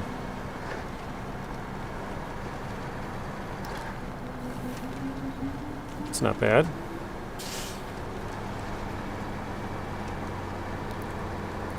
You would have put Steam on the side of being slower, not faster. Wait, what? Oh, yeah. Well, so, Zing, I tried it the other day. I downloaded a game. There we go.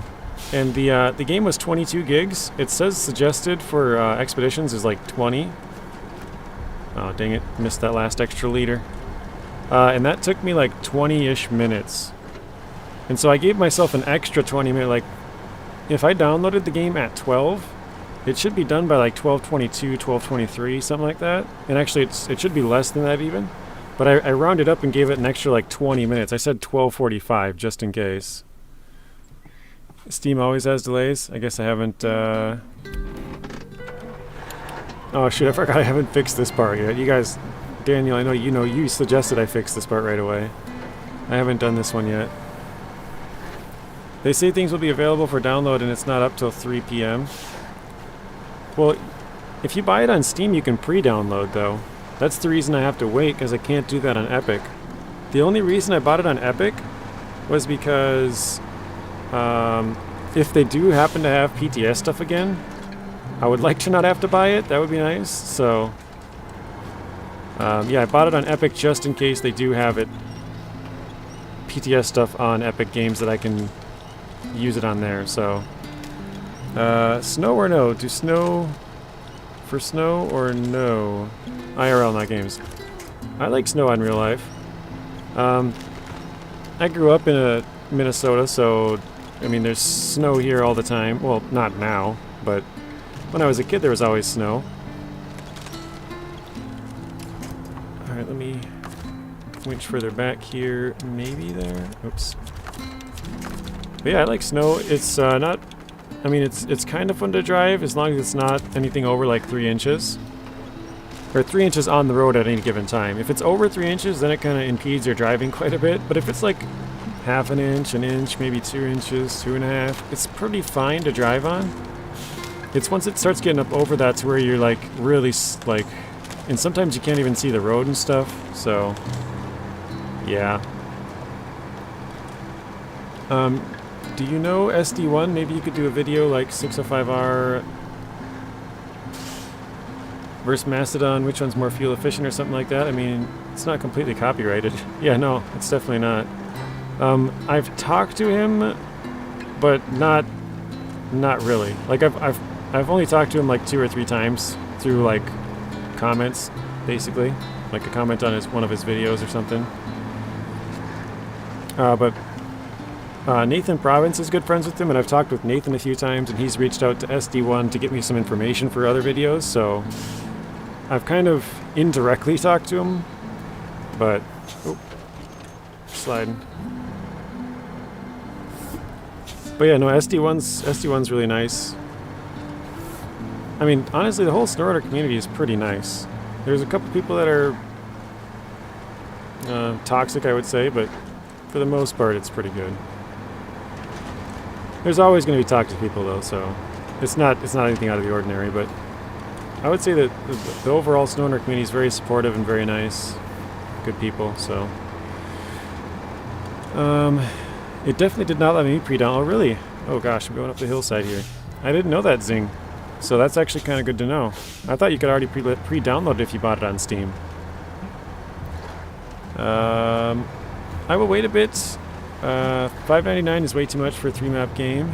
Fair enough.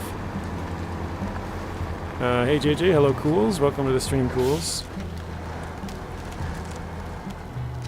It's time for me to go to bed. Good night, everyone. See you later, Alderar. Thank you for joining.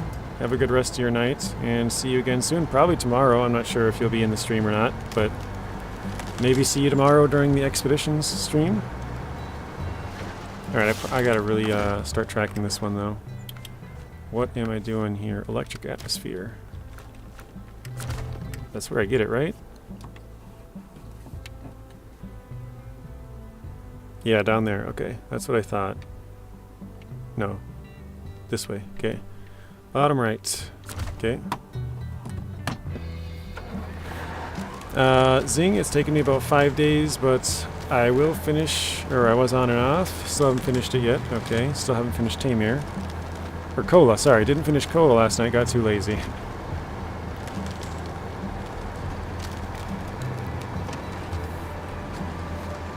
I already did all the scouting and unlocked the Amur Garage. Oh, nice thing. The Amur Garage, I remember you saying you were going to get that last night, I think, on stream. And I was like, oh man, I hope you're not going straight for it, because that road is terrible.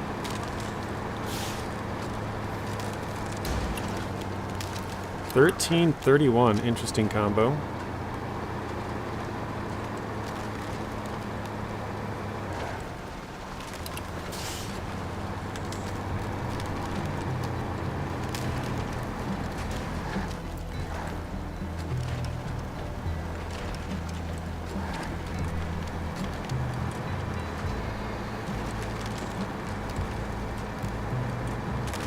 Yep, the overload worked, but barely. That's funny. It got you there, but almost tipped you a few times.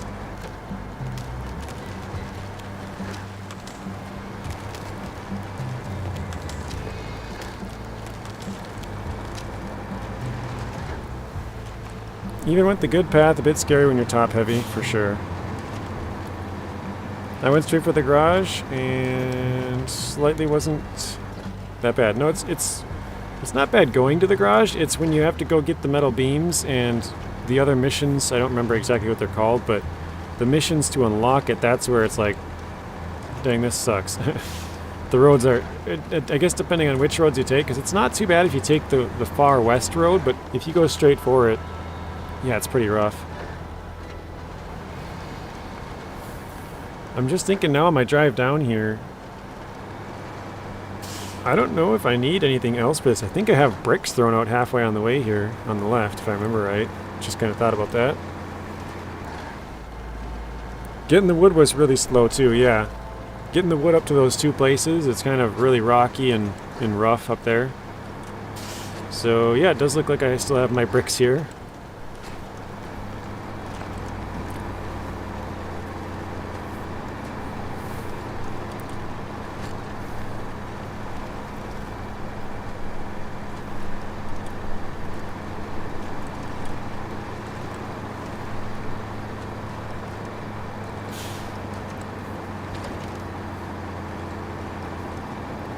Yeah, that was bad having to go across the big stream.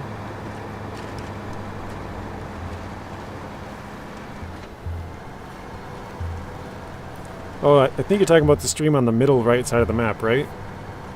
Like where that bridge is broken and then you have to kind of cross in that like cement slab rock area. Like there's slab, rock, slab, and then ice on both sides. There's a spot. 1 second. I'll flip on this rock here. Or these rocks, I guess. Multiple. That rocks, and it wasn't bad with mods, modded tires that are studded for climbing ice. Oh, nice. That is helpful.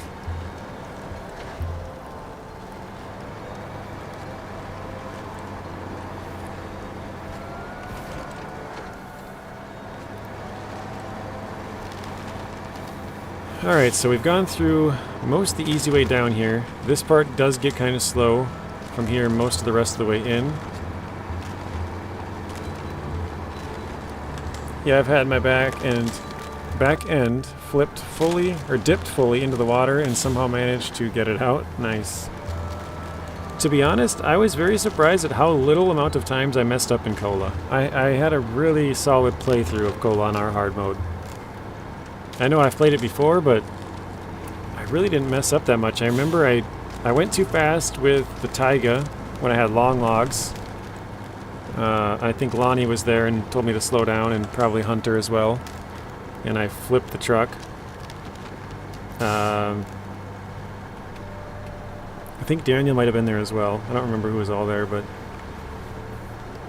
yeah, I flipped the truck. I remember I flipped the Warthog when I was kind of doing some scouting on the first day. I was driving to basically right where you flip Tank Baby, just down the road actually. As soon as you get off that rocky pass, right where you flipped the other day, I went down and then it rolled my truck to the left down the hill. So I remember I flipped there. And then at the end of the very last stream, in the last like hour, I flipped like 12 times with one truck because I just didn't want to give up. But other than that, I don't think we really flipped. I think we might have only flipped like 2 or 3 times. We did pretty well in there.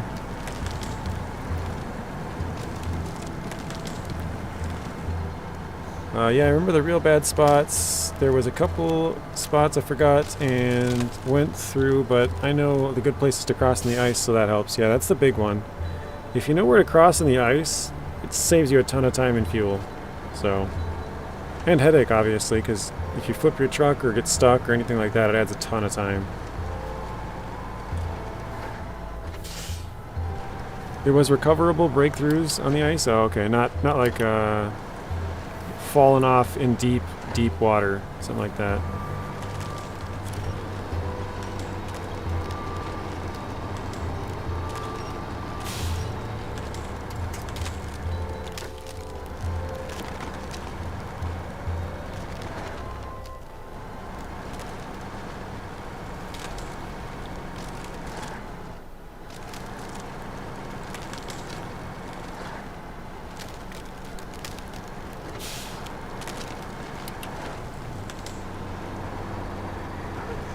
Alright, we're in the town. We actually have about half of our fuel.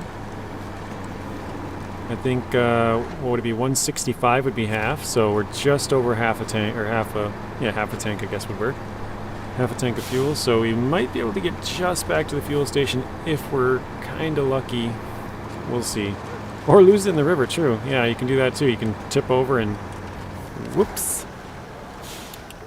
So, alright, let's grab this. We need oversized cargo to the loading platform.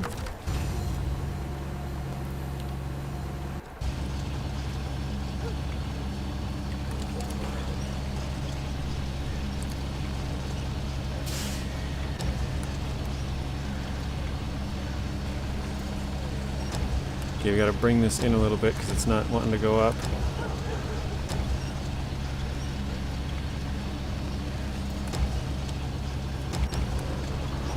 Okay, there we got it. Now we gotta rotate it.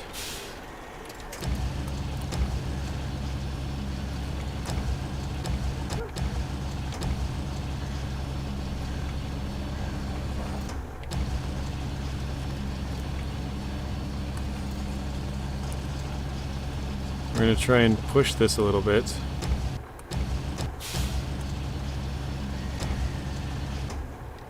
See if that's good. Nice. I wasn't going to do this, but I think I might just take a metal beams with me on the way back as well. Because I just thought about it, and if I'm going all the way back anyways, I mean, it kind of just makes sense, because I was going to go on the other map on Urska and drive that all the way back. But like, what's the point? If I'm right here anyways, I might as well just grab it, right? Like, I don't know, it's gonna make it more difficult, but I don't know, I think it makes some sense. If we can just make it back, we'll be alright.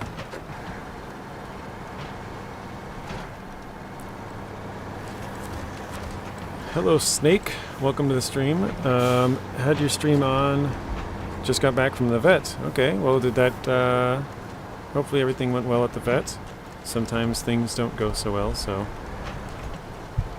hopefully.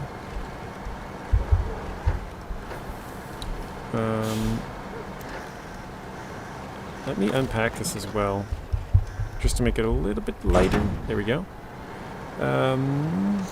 Like someone did with their ZikZ 605R. Yeah, done that a few times, huh? Thinking about getting a PC for gaming. Is there one you recommend? I mean, I don't really know any PCs. Like, it's tough to say. Because if you get a PC, if you get a big, like a normal size case, because there's like mini cases, like I think they're ATX or something motherboards. You can have like small computer cases. I would say just get like an average one, normal size. But if you buy, you know, like there are places that you can pick out whatever stuff you want and they can build it for you. That's what I actually did. But that would require you to kind of, well, I guess they could walk you through it, but kind of have to know at least a little bit what you want. But that way you can, I mean, I guess you could do it with any other pre-built computer as well, but you can kind of, the nice thing about computers is you can just replace certain components. Like, you don't have to just buy a whole brand new computer if you don't want. You can just say like, oh yeah, I'm kind of getting a bottleneck with my GPU, let me get a better one. Or my CPU is getting old now, let me get a better one of those. So I don't have any specific suggestion as far as that goes, Bryce, but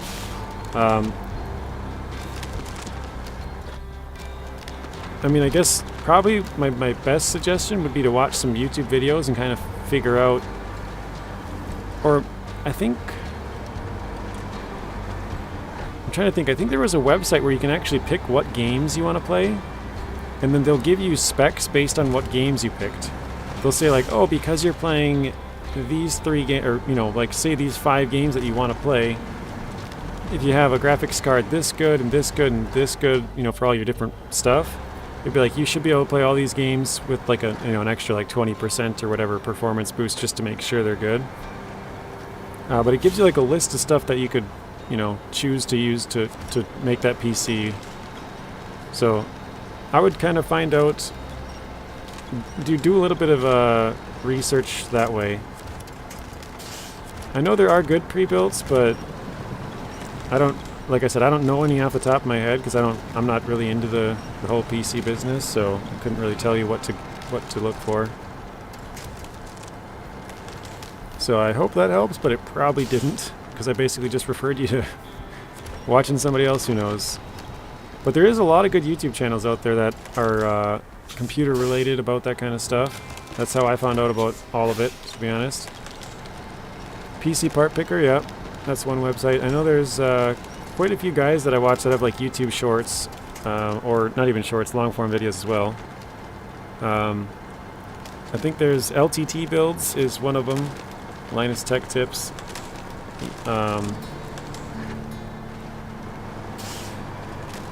What's another one? There's Zach. What is it, Zach? There's a couple of different ones that are really good on YouTube.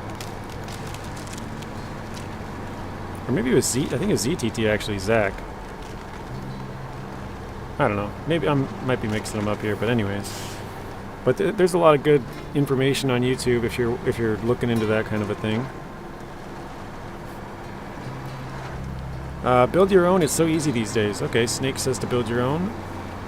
Hello, Ian. Welcome to the stream, Ian. Oh, no, we're kind of locking up here. Surgery needed, nothing major though, okay. First time took me 3 hours with a lot of hiccups. Tank Baby, are you still referring to 3 hours of SnowRunner, or are you talking about like building a computer, or what is that? I'm not sure. I wasn't really paying attention when I was talking about that, so I might have been in regards to the computer, or might have been SnowRunner. Ah, crap! Wait, what? Where am I getting stuck? That rock? Yeah, that's definitely the rock. Okay. Dwayne the Rock Johnson. It's getting in our way.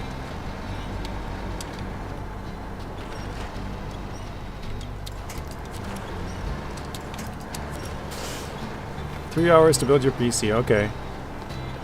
So oh god. I didn't want to build my own because I didn't want to screw it up. Because I have, you know, pretty expensive parts. So I kind of did all the research and I figured out what I wanted. But then I just had somebody else put it together for me, so.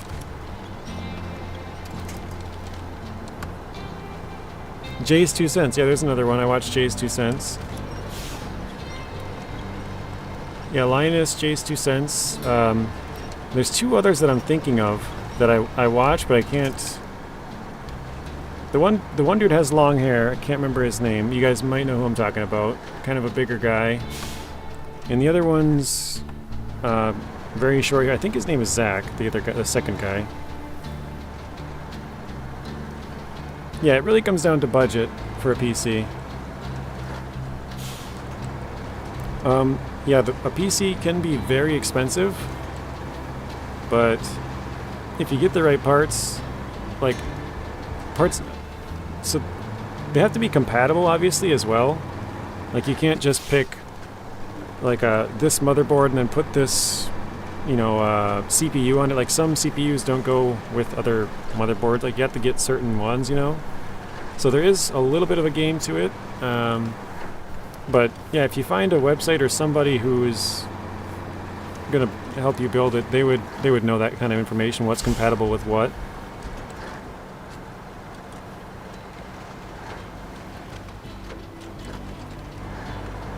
Gaming Nexus, there it is, that's it, Alex Fit got it. Gaming Nexus. That's the other one that I watch, I couldn't think of that. Oh no, it's kinda tipping. There we go. So Gaming Nexus, I think the other one's Zach something, I can't think of his for some reason either, but I want to say his first name is, or his name is Zach.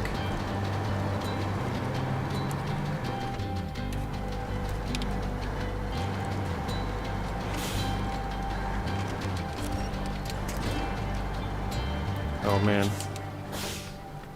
That got bad real fast. Okay, let me grab throw this over here.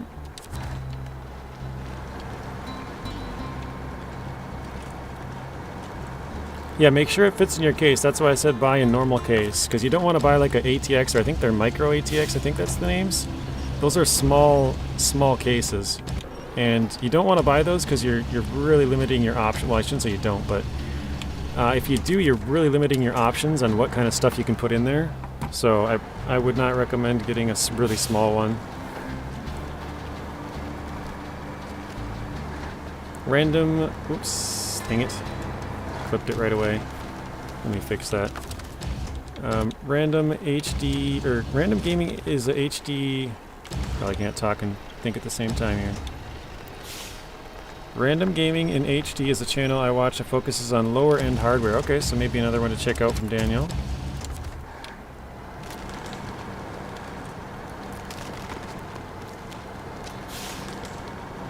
The worst two things about building your PC is the proper amount of cooling paste and for the CPU running the cables. Yeah, that's what I didn't want to screw up, Zing, with the cooling. There's a certain name for it. I can't think of it. I know it's paste something, but it's just blanking on it now. But yeah, that's what I didn't want to do. I didn't want to screw it up. Zach's Tech Turf, that's it. Okay, I thought it was Zach something, but that's why I said ZTT. It's zttbuilds.com. He sells computers, pre-builts. Then there's Linus Tech Tips. Linus is very helpful. We're definitely running out of fuel here, guys.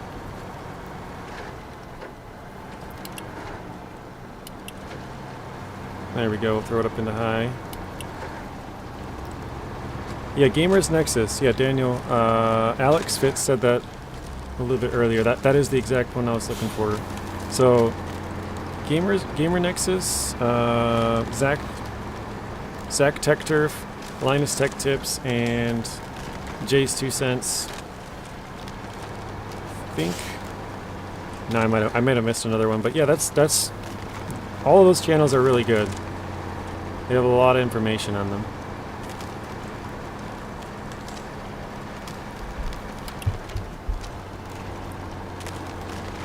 Oh, the standoffs on the motherboard? That's true, yeah, the standoffs might not fit in your case as well. They might be out of alignment or something, so yeah.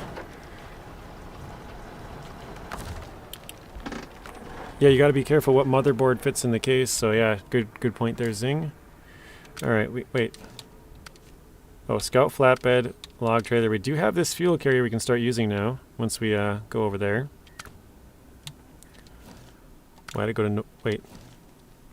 Let's go to ZikZ here. Let's just run it through the gateway quick. Applying thermal paste, that's the name. Wasn't a big issue for me. It was bending the pins on the motherboard. Oh, putting in the CPU? Or I guess that would be CPU pins, but I have a normal size case and barely put 3 pieces of paper between my GPU and the fan. Oh wow. The fan mounts on your old one. That's crazy. Oh shoot. This tray is going to be left here, I guess. Because it's packed. This isn't meant to be derogatory, but isn't Bryce like 12? Probably just have somebody build it for you, to be honest. Yeah, he is. Zing. That's why he was asking about pre-builts. But I was saying there's some websites where you can kind of, you pick and choose what games you want. And then they'll give you like a list of stuff. I don't remember what, it might be, I don't think it's, somebody said PC Part Picker, but I don't think that was the one. I honestly can't remember what website it is, but you can kind of pick a bunch of games and then they'll give you like a list of, if you want to play X, Y, and Z games, this should be the graphics, or you know, roughly this graphics card, this CPU, whatever, so. Oh, the PCIe, I think they're called. The cables. Yeah, I got you.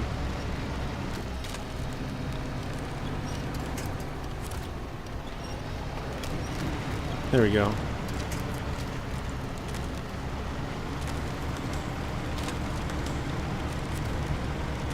Getting like 7 of them in a block of 12.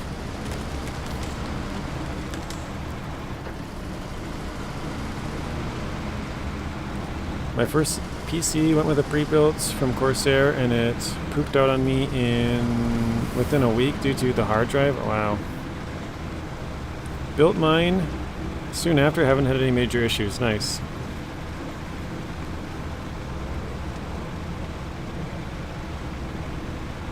Actually, this kind of works out because now I can drop off that metal beam into the ZikZ, I guess, and drive that back.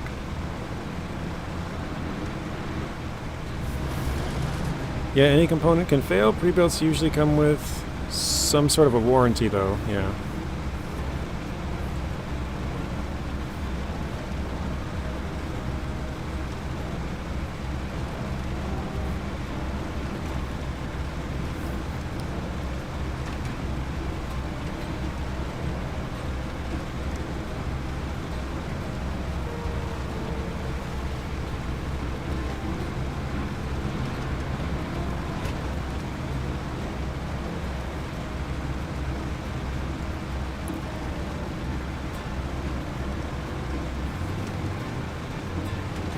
Cool says, built mine 2 years ago,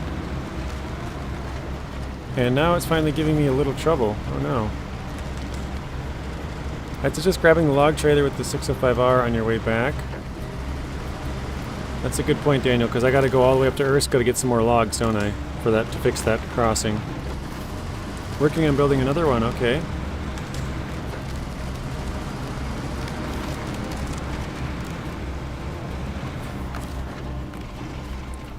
Alright, let's refuel. Let's throw all the roof rack in there, why not?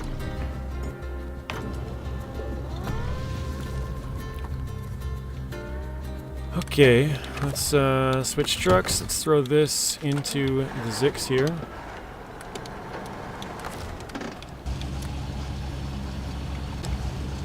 Reason being, there's just no point in carrying it if we could do that. There we go. Where would be the best place to buy Expeditions, a MudRunner game? Epic or Steam?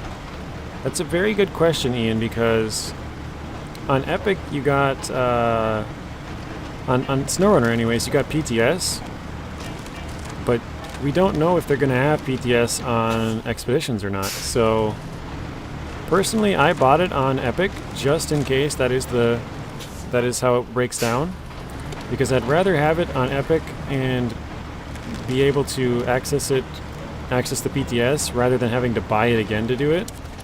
So I didn't want to take the chance, so I went with Epic, but normally I buy all my games on Steam. So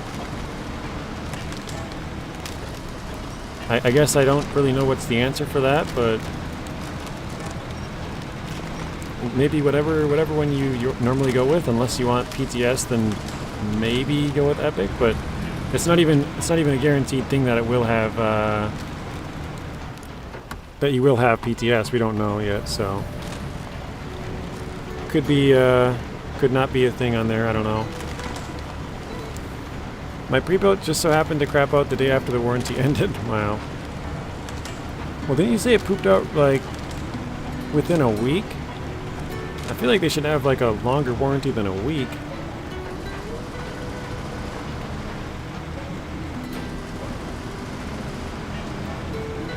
Like, wouldn't it be like a year or two?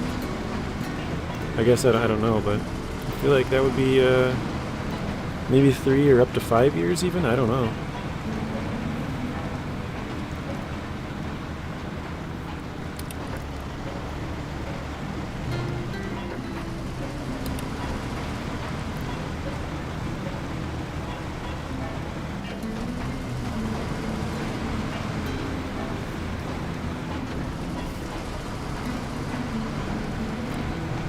Yeah, the part should be at least a year.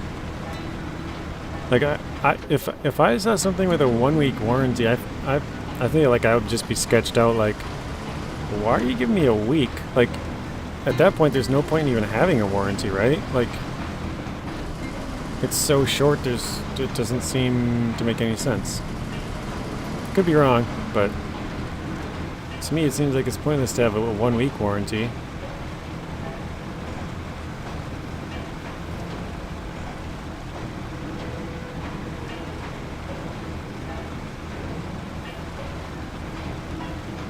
Said the warranty was only a week, but all of my parts individually had 3 years. Oh, okay, warranty for just the computer. I guess that makes sense. Thanks, I'll buy it on Epic just in case it has PTS. I have PTS on SnowRunner. Yeah, because I made the mistake of buying SnowRunner on Steam, and then after 2 years of buying all the DLCs, I was like, you know what? I kind of want to play it on PTS and make videos and stuff about that. So I had to buy it again, and I rebought all the DLCs so I could have everything on Epic. So that's why I went with Epic. Be right back raiding the fridge. Nothing out of the ordinary there. And nighttime trucking is pretty fun. It's not too bad.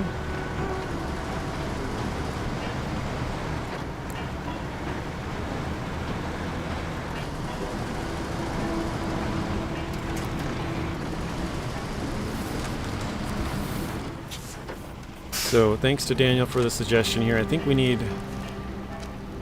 2 more. I can't remember how many we did.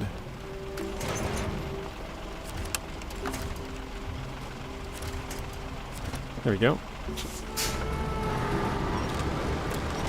Yeah, I think we need to deliver 2 more logs to this to finish it off, so when we're coming back through here we can bring a set of logs with us. This spot stinks.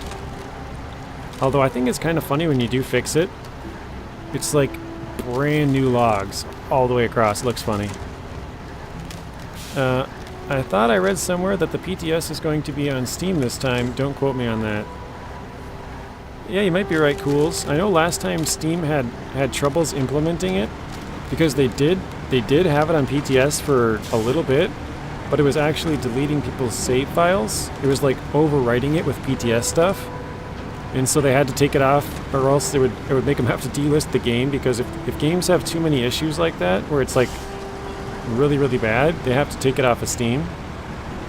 And so they decided to take off the PTS so they could keep the game up, which obviously makes a lot of sense, but they never went back to try it again on Steam, so that was like 2 years ago. Oh no. Yeah, that was about 2 years ago. A year and a half, something like that. I think it was closer to a year and a half, but... So, personally, I would be kind of surprised if they had it on Steam, but I guess if they go into it with making 2 separate games right away, kind of, then it might make sense that they could pull it off.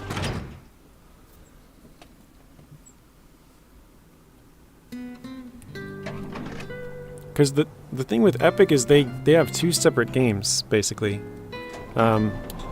You have your PTS version, and you have your normal version of the game. So people think that you can just like play PTS I could just, you know, go into a new save and it's on PTS. It's actually a whole different game. Obviously it's the same game, but it's slightly different. Let's go here. And there we go.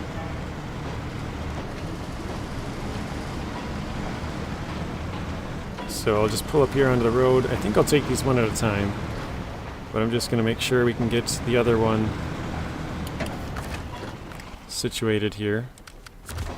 I got to clear those spots on the ice as well. They're annoying me.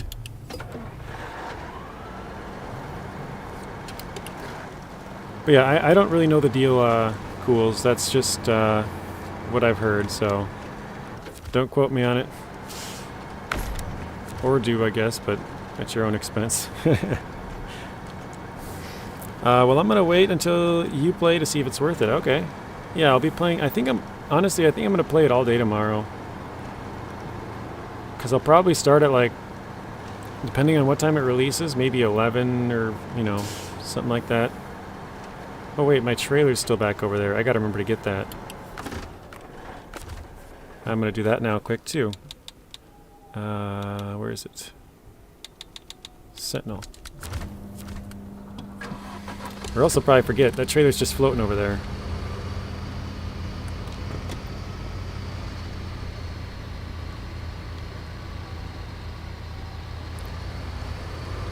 But yeah, I think I'll play it, depending on what time it comes out. If it's like 11, I should be able to play it by like 11:30ish. But I have my stream set for 12:45 Central.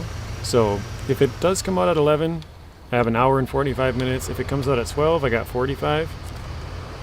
And I believe it'll take around 20 minutes, maybe even a little bit less to download. So I believe I'm giving myself some time. But yeah, basically as soon as the game comes out, add 20 minutes. I think I'll be live about then.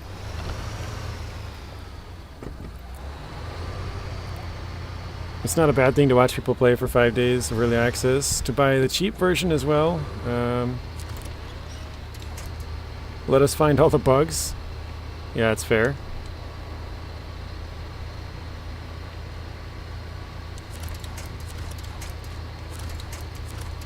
Ah, come on. I'm trying to get this one across the street here.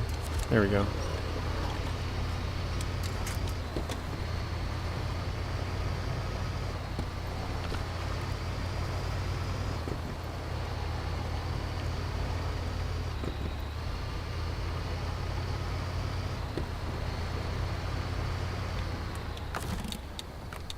Alright, at least now I got the, I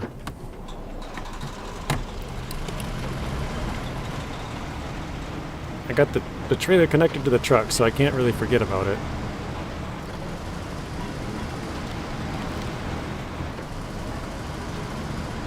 To be honest, I'm not really sure how much stuff we have left to do here in Urska.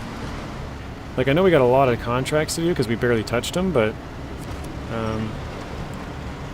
with tasks, I know we did a decent number on them, so I'm not sure too much what we got left. Actually, Daniel, you might be able to answer this. Going to the church, that's long logs, correct? I can't remember. I think I have the task started. I just want to see because it's easier just to ask you than check.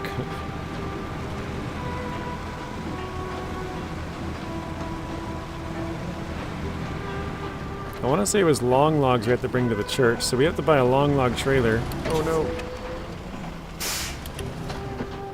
There we go. We have to buy a long log trailer for sure. We got this one for medium, so we don't... Well, and obviously we have medium and short add-ons as well. Just don't have the long. We have the long add-on, just not the trailer, I guess. Not making any sense. You want to say it was medium? Okay. For some reason I was thinking it's long, but if it is medium, that actually works out even better, because then we have the trailer here.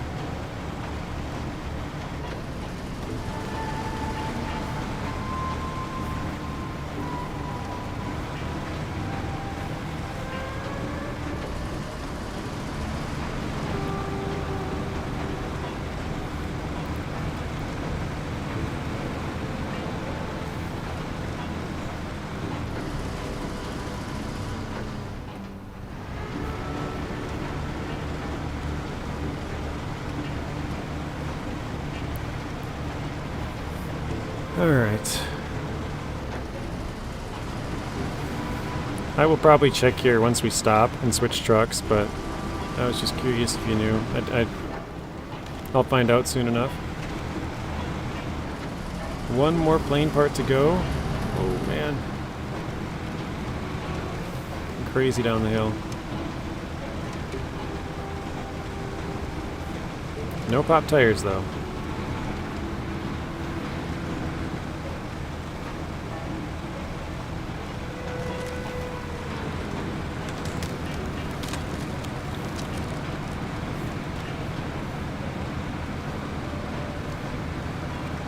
It's a really good feeling to know most of your trucks are fueled up. Not all of them.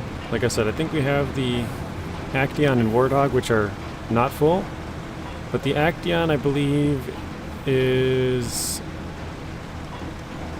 What has it got? It's got like 120 out of like 190 or something, I think. And the Warthog, I believe that has around like 300 out of its total of about 1,100. So it's not full, but... Or no. 300 out of like 800. Sorry. Good job, JJ. I only saw one flat tire when I came in earlier. Oh, you must have missed it. We fixed all of our trucks. The Tuz alone had 2 flats. I don't remember what the rest of them were, but yeah, we fixed them right at the gateway before we came through.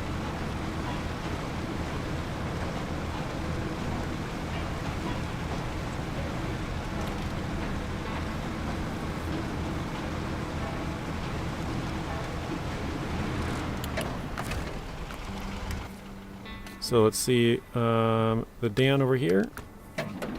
So yeah, we came through the gateway here, and we have this truck, which has the maintenance trailer, which got some repair points still.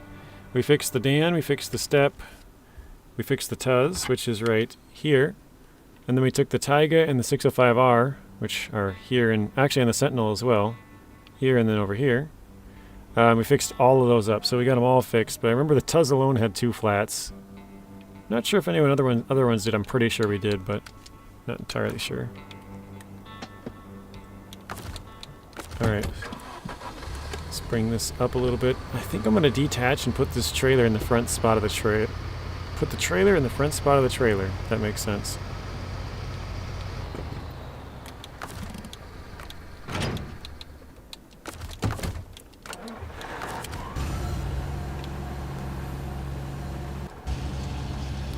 So let's try and push this back as far as we can. Whoa!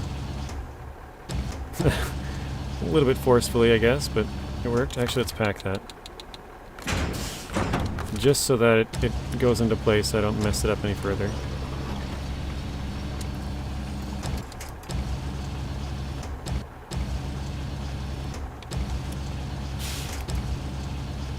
I almost had it.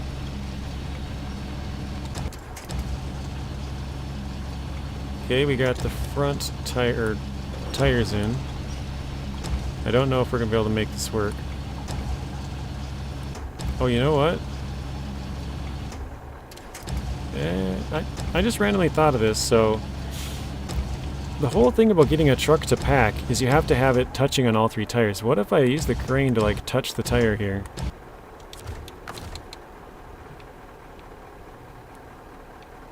It's not quite touching, I guess. Oh, Jesus.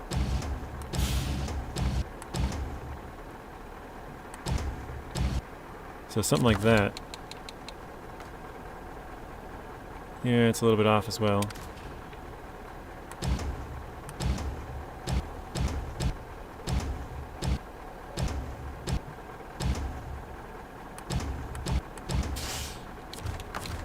Oh, it doesn't work. Dang it. I was wondering if we could, like, kind of cheat the system a little bit. Okay.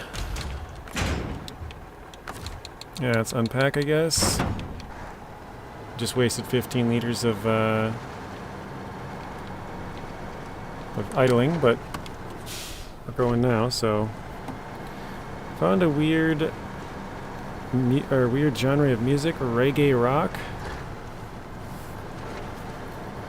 Oops. Well, I think the year... Oh, wait. Well, when I think... Oh my god, did I not drive? When I think about it... Year 1 pass regions were brutal, weren't they? Yeah, Year 1 is definitely the worst as far as difficulty goes. Kola, probably the 2nd toughest region in the game. Yukon, just a ton of cargo. Wisconsin wasn't bad, and then you got Amur. I think they got a lot of harsh feedback from Season 1, and that's why they made stuff a lot easier, and then now obviously they're making bigger and bigger and stronger trucks. My goodness, we're going in there hot. Oh, man.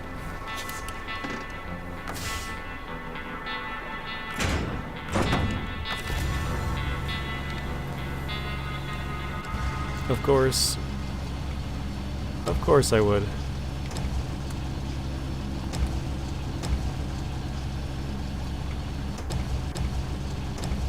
Okay, let's try this again.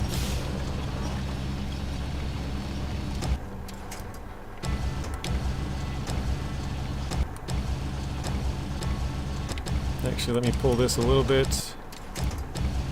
That didn't really work, but let's clamp down. I think that should be fine. I mean, I don't like clamping down when I have a trailer behind me, because when I turn, it kind of turns the crane as well, but it should stay on there pretty good, I think.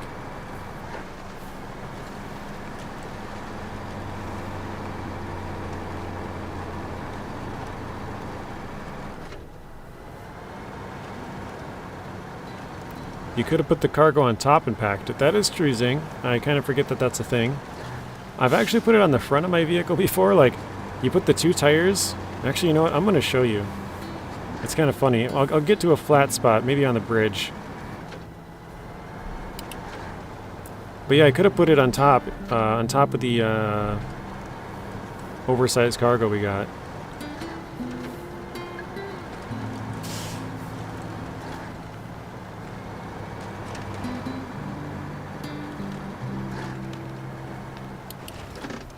I'm gonna pack this quickly while we go down this hill.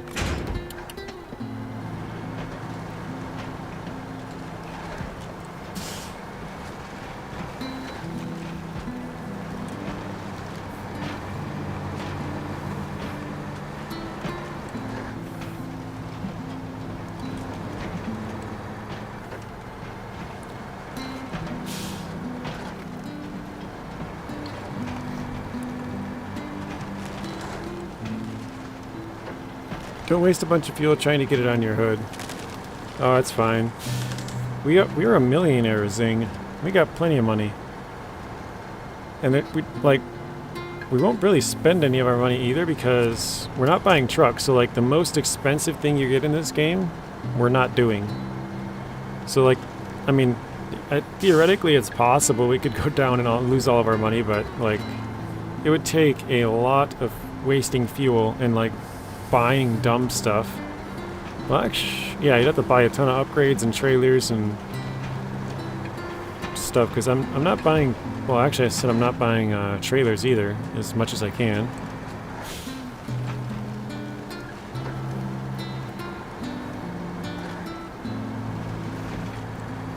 But yeah, you can get it to be pretty funny looking.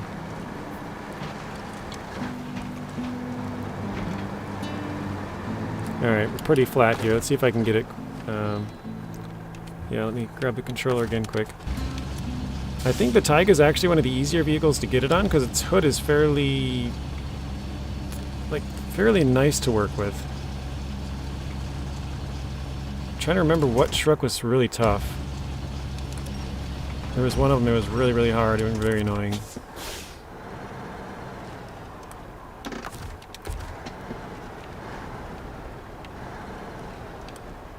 Alright.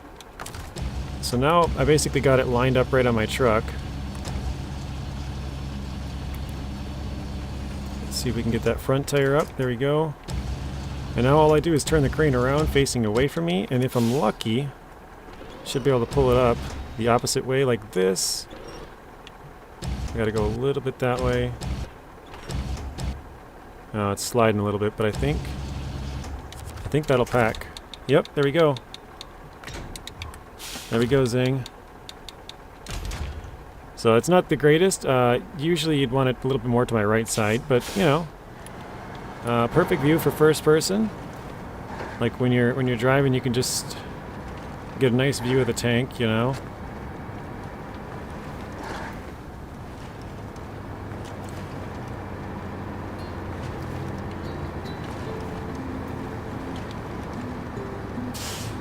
God, I can't see a thing.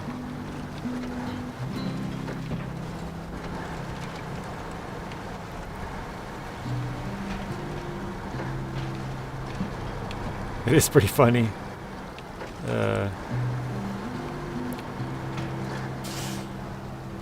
Okay. So now we gotta go down this road to here. I'm debating on where I want to go exactly. So I think going this way, going down to the ice, following this along all the way up to here might not be bad. This part in here is just terrible. So, I mean, at least I could go down here and go back up over here or even over here. That would be okay. But with the long trailer, it might be easier just to go all the way. Viewing the underside without my consent? Oh man, I didn't know I needed consent on that one. Alright, let's fuel up the Tayga. Oops, fuel up the ZikZ. I think we'll unpack this. Yeah, we'll leave it there.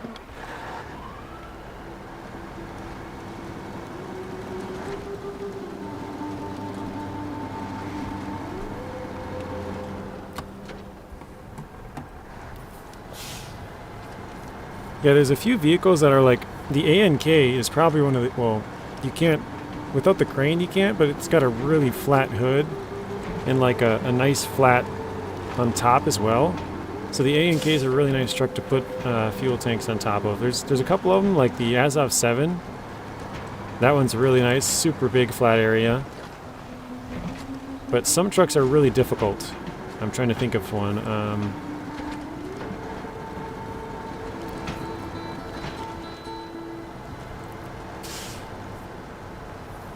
Yeah, I can't think of any good examples right now. I remember there's a couple of them that I really struggled with, like really, really bad. Could not figure out how to get the thing on there. Like eventually you get it, but spend 10 minutes just fighting with it.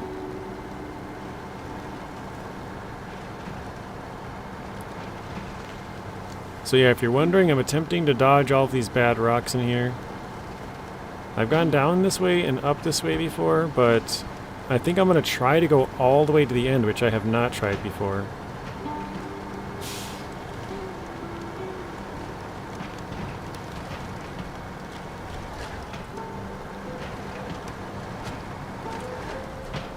Alright. So yeah, I could just roll back up here. And maybe I should, but I'm kind of, for science reasons, I like to test stuff out. Let's go all the way to the end here, see how bad this looks.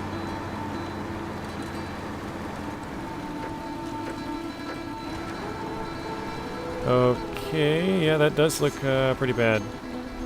You might be able to climb up that right side, but there's more rocks there than I was expecting. So let's go back.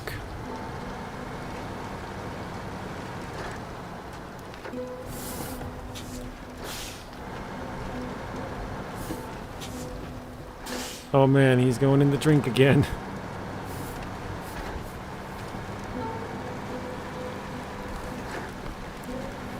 Oh shoot, I forgot this is breakable. Oh no. Oh man, I remembered just in time, I think. That was bad. I was trying to take a really wide turn to get back onto the ice, here, or onto the road here from the ice, and I remembered at the last second, like, oh crap, this is breakable, I gotta get off. That could have been bad.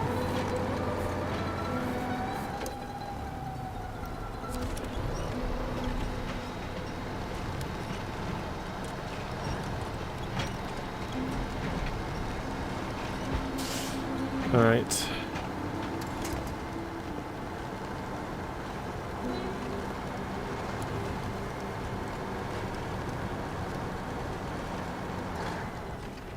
Almost, yeah, we broke through. That was pretty close there. Like, I knew it was breakable, but for some reason it didn't register, and I'm like, oh, I gotta take a big wide turn to get back up on that road. And then as I started doing it, I'm like, oh crap, this is gonna turn out bad. This is breakable, I remember that now.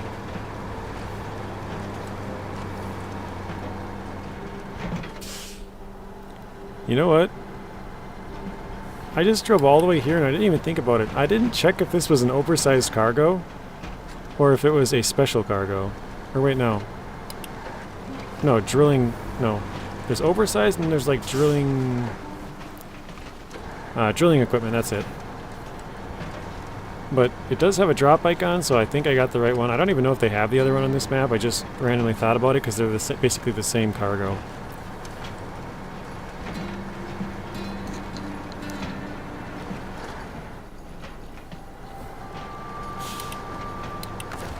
Oh, shoot. Oh god. Pushing the wrong pedal. I tried to put it in high. Accidentally opened up the menu. And then I started going in reverse. Tried to put on the parking brake. Just a bad combination right there. It would have made a funny YouTube short.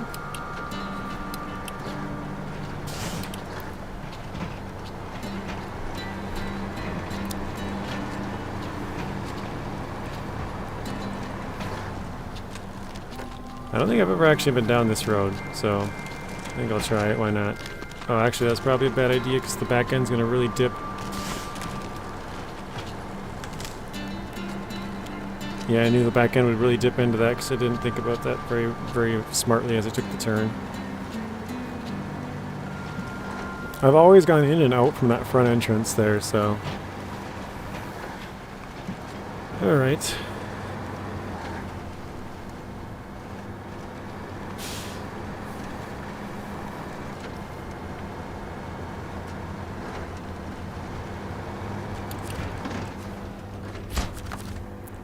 one down.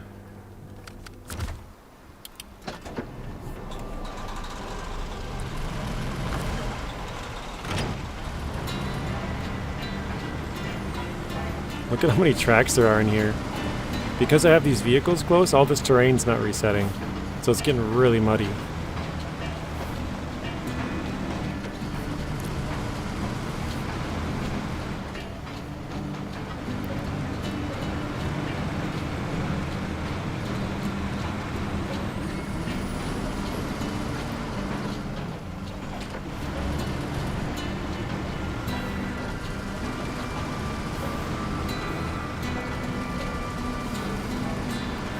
Speaking of YouTube shorts, Zing, did you see the one where me and Telemenis went in the drink? Actually, I don't know if I made that into a short. I think I did. I'm pretty sure I made a couple of shorts in that one, but that was pretty funny.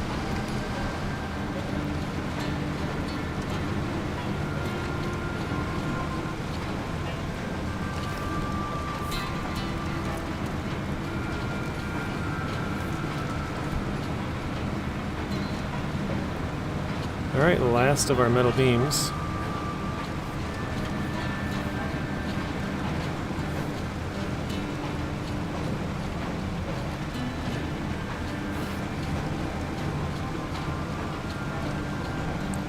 It's almost funny, because on this map you're supposed to run out of metal beams and craft a bunch of stuff. I did stuff so out of order and like weird.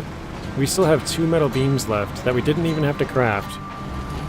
They're just there because I crafted a bunch because I knew I needed them and brought some up from the other map and stuff.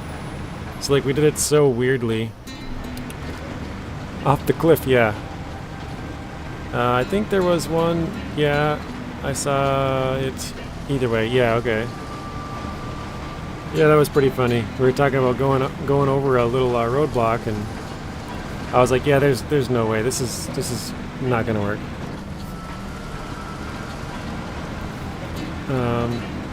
Yeah, and then I ended up starting to slip, and he attached to me, but I broke off the winch because I'm like, dude, I'm so toast. Like, don't just, you know, save yourself, sort of a thing. Don't attach to me because it'll yank you in. So when I detached it, he reattached it, but I started falling, and so it just yanked him right in. So it was kind of funny. There we go, 12,000, and that should have unlocked something, right? Here we go, orbital velocity. Oh, we had to bring a couple of different things over there first, okay. Okay, well, what is back in action? That's the garage. Supply lines, that's Cherno. Those are all blocked. Solid rock, I know that's Cherno, so orbital velocity, that's the only one we can do right now. Okay, so we got one there, one there. Actually, what? That's a 2-slot trailer and a 3-slot cargo. Where's the last? Was there 2 pieces in here? I don't remember that. Or was it 2 up here? No, I don't remember. So, engine assembly 1. Oh, it doesn't show me where any of them are. Okay. I remember getting down here for one, and I remember going up here for the other, but that's funny, it doesn't show the third circle, so... Oh, way over here, that's right.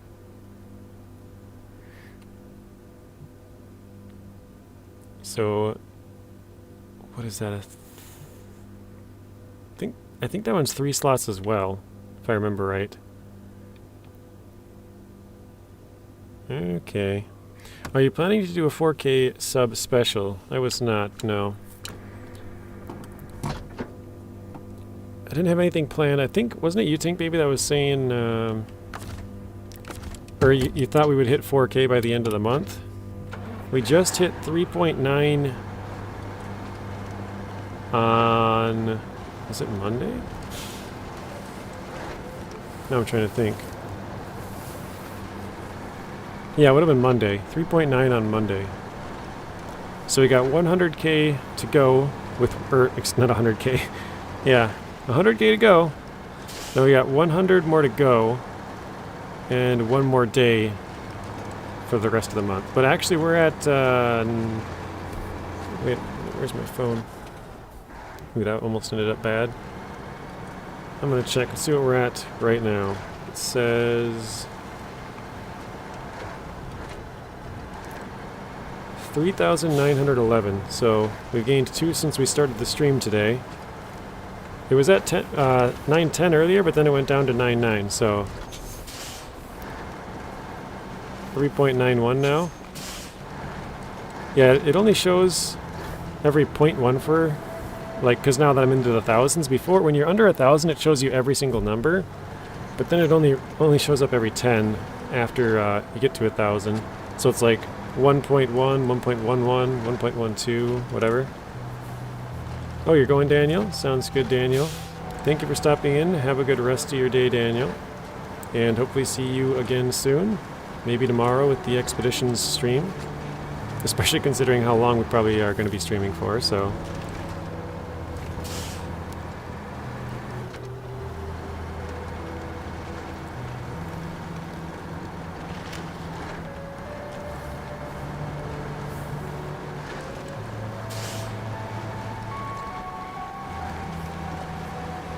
But yeah, no, I didn't have any plans for it, Tank Baby. I don't know, I kind of, like, it's a cool number, but... Yeah, I don't really, I don't know. Like, it's nice, but... I guess I have, maybe bigger objectives or something. I don't know how to explain it, but... 4K doesn't seem like I mean, it is a nice round number, but at the same time, it's not like round enough. Like maybe 5K or 10K. But I've never done anything with any of my like milestones, I guess you could call them. So, but no, I think once Expeditions comes out, I think we'll be getting a little bit more traffic just because it's a new game. So there might be people who don't play SnowRunner who would get into that, or maybe they do play SnowRunner, but they played it a year ago or 4 years ago, and you know, I came kind of late to the game, so. Maybe they, I mean, it probably would bring in a couple new players, but definitely some older players who have touched it before or came back to it or whatever, so. But, quick answer, no. Didn't have any plans, but maybe we could plan something for a further one. I don't really know what I would do, though. Orbital velocity was your least favorite mission. Why is that? Just going into that pit? Yeah, I guess I'll refuel. Why not? Was it getting out of the pit that was too hard or something, Isaiah? Just brutal?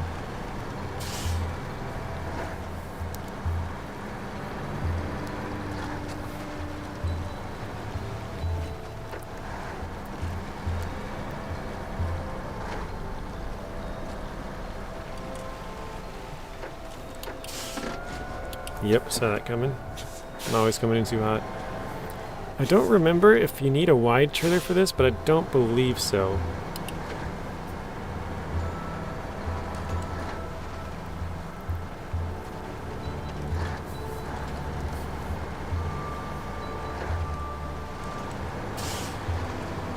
Oh, just getting all the parts? There's only 3 parts. This is where that new truck would be awesome, because it's going to be a 3-slot truck.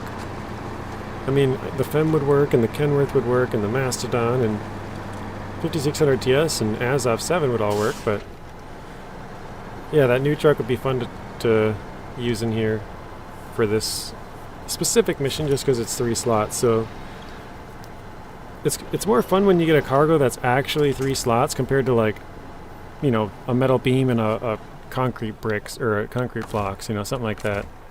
When it's actually a 3-slot cargo, it's a little bit more fun, because it's like you wouldn't be able to haul it with a 2-slot cargo or 2-slot trailer.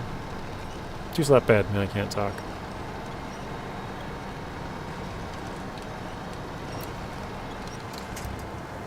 I'm gonna try and get on the top side of this hill, because the mud goes to the bottom. Top is going to be a little bit more solid.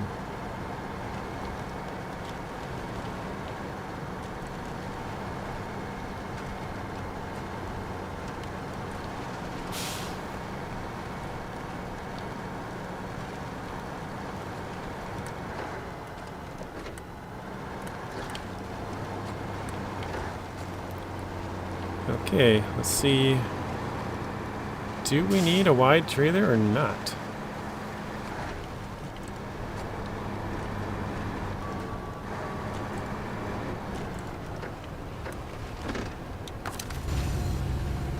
It's kind of looking like we do, doesn't it?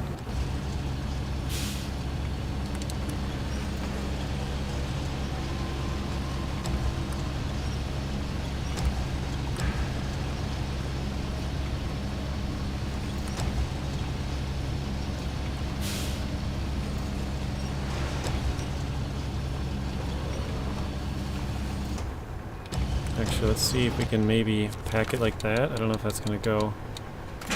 Nice, okay. Yeah, because you can just crane the cargo. Well, yeah, you could crane it with any kind of a truck, but you need at least 3 slots to deliver it, I believe. Some things you can just place in the area and they count it, but for the most part, you have to have a truck that can pack it to deliver. Wow, experiencing a DDoS attack. Oh darn, might not be able to raid tonight. So sad. What? Like your company'sing, or what do you mean?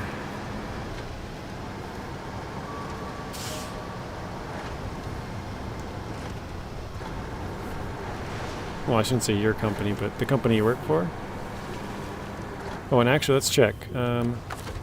Okay, it is 3 slots. You can see in the top left corner, 3 out of 5, so this is a 3-slot cargo. I think if I remember right, the middle one's 2. It might be 3, 3, and 3. I really don't remember. World of Warcraft? Okay.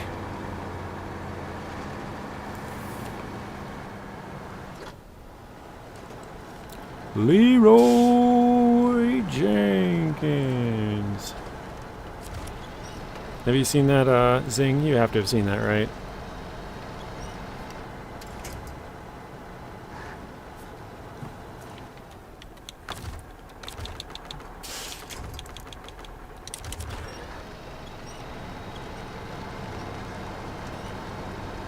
You can tell who's, oh, I didn't even see you said wow. Okay. I didn't even notice that.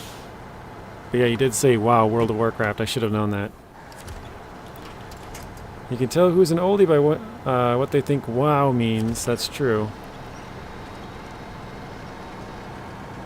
That's older than Tank Baby, that's for sure. How old is it? I don't even know. It's like 2005 or something, isn't it? I have no idea, to be honest. 20 years?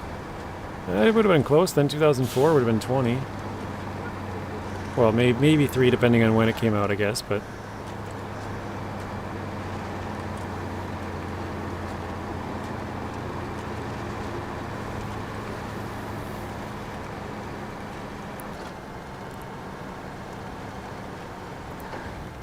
You were 2.5, yeah.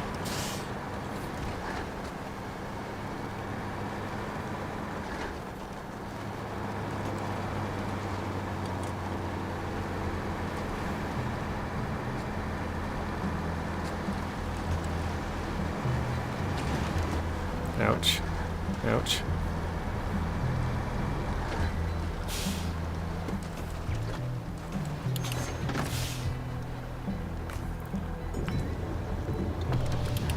Alright, on we go.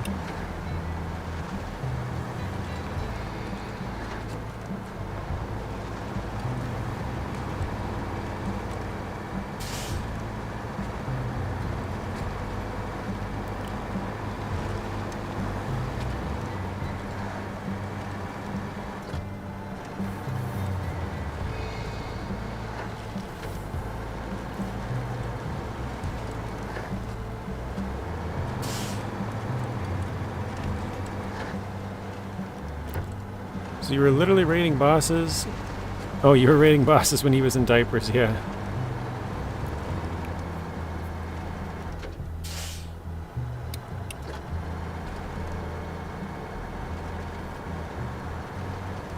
Who knows, Zing? You might have been raiding Tank Baby's parents, for all he knows. Maybe they were playing WoW when he was 2.5, and you raided their base. I've never actually played World of Warcraft myself, so I don't know too much about it, but I know it used to be super popular when it first came out. And I mean, it still is pretty popular. Like, it still has a fan base for, I mean, you're still playing it, but, you know, years and years later, it's been able to keep a pretty good, you know, stream of updates and stuff changing.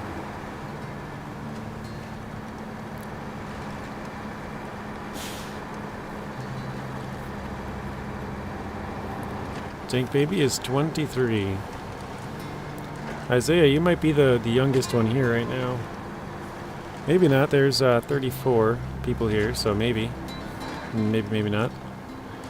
I think Bryce and Pearl might be here. I don't know if they said goodbye, so maybe. If they did, I think I missed it. I don't remember that, so.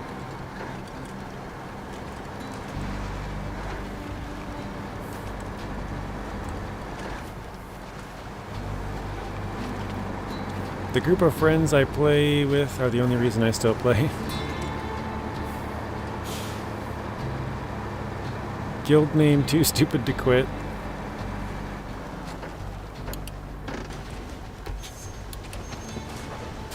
Oh man, taking some big damage on these going in too fast. Very accurate. Funny.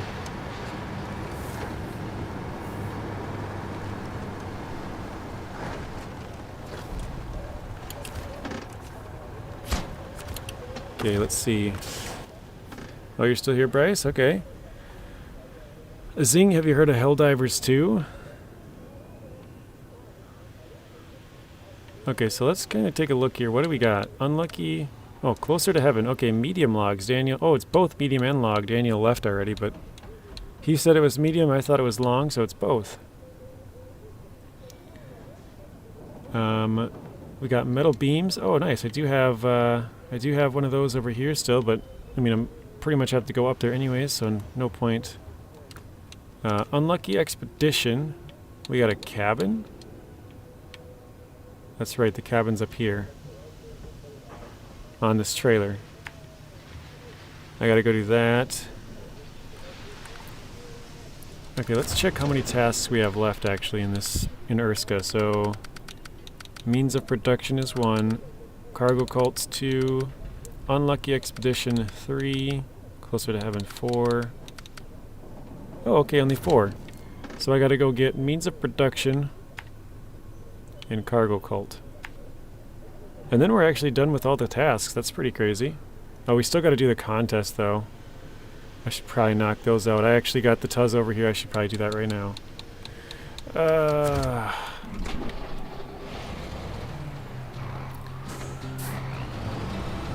Let's see.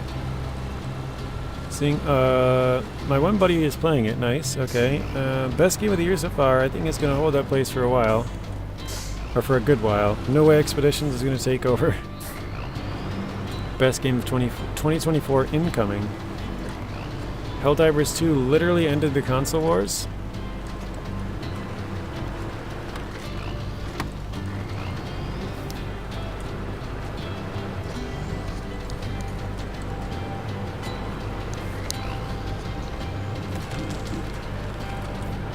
Alright, so what I think I'm going to do for the rest of the video is I'm going to do this contest quick.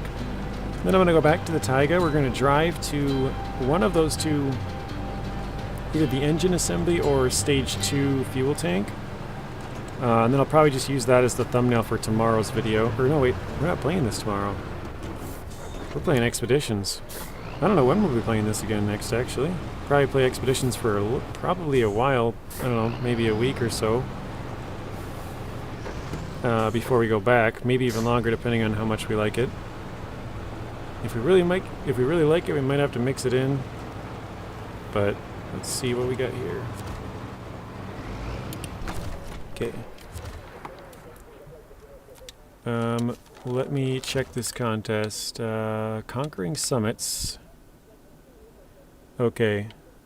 I remember doing this one now. I think I went this way.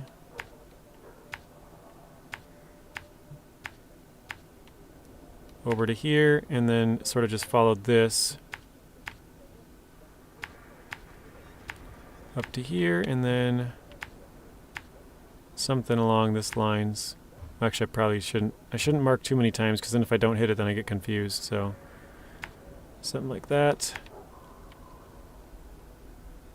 That would work. I guess we'll do that. All right.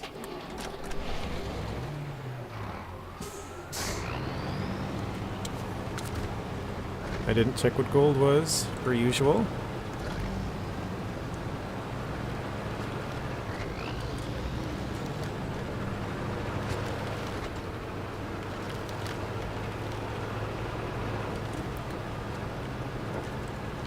Man, I dislike contests. Like, I know this isn't... It's only going to take like 5 minutes, but... Like, what's the point? I just don't... I don't know.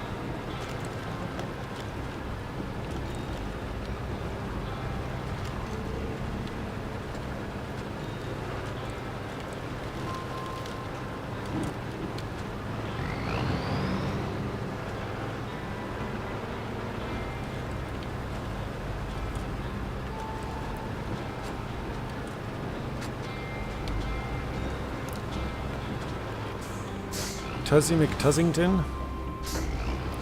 Did you put a zing in there on purpose? Tuzzy McTuzzington? You don't gotta lie. You can tell me the truth. It's okay if you did.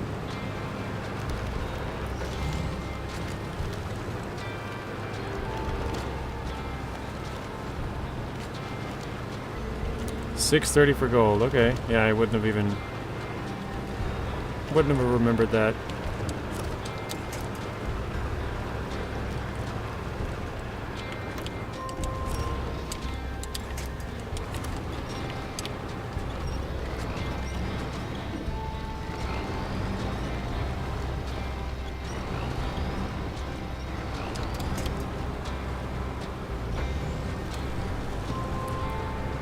$6.30, that's a pretty long time, to be honest. I know it's quite far, but what a great view, though. Look at this. All the stuff way off in the distance. Pretty crazy.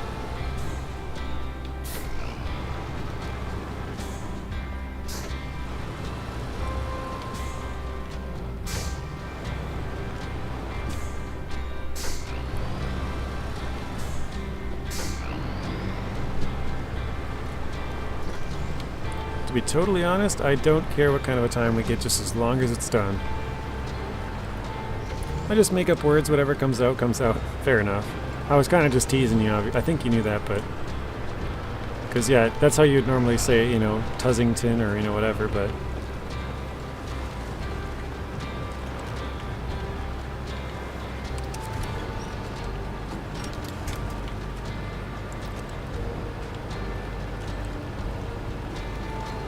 Yellow Jello. Hello, Pablo. How's it going, Pablo?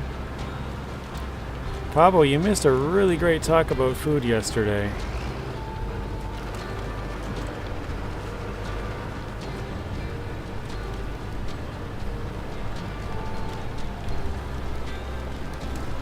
I'm not kidding. We had a great debate.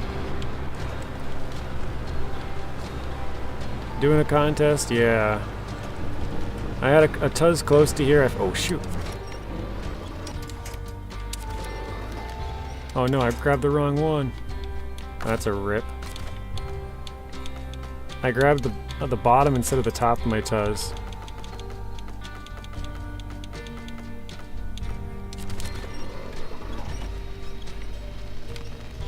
Well.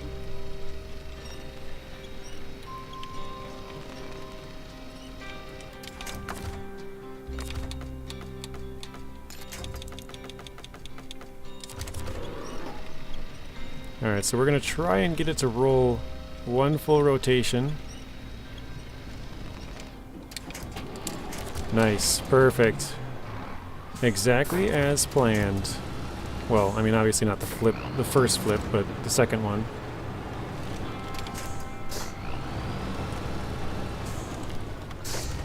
Sigh, I'm always missing out. Let's see. Oh my gosh, I think I should link the cheesecake article in Discord. Yeah, go ahead, Zing. Yellow Jellos, how are you? Says Bryce. Okay, at Papo, is cheesecake a cake or a pie? I say it's a cake. Because it's taller than a pie. Okay. So it's all about the tallness of the pie or cake. Okay.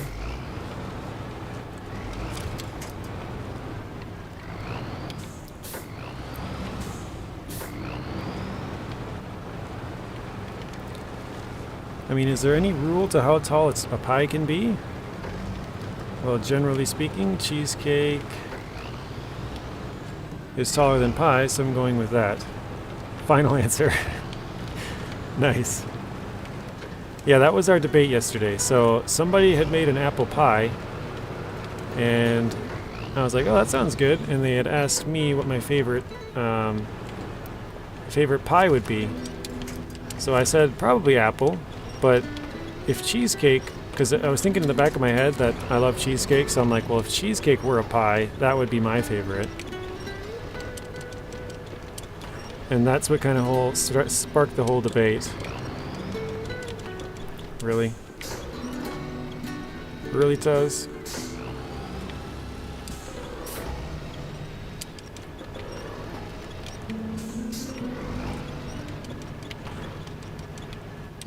Alright, well I missed the gold for sure. I guess I'll back out of this spot.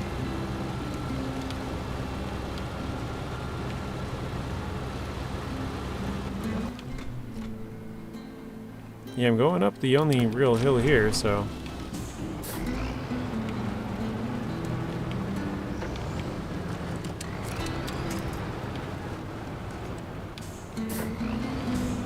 There you go, the answers on Discord. Alright. I'll have to check it out later.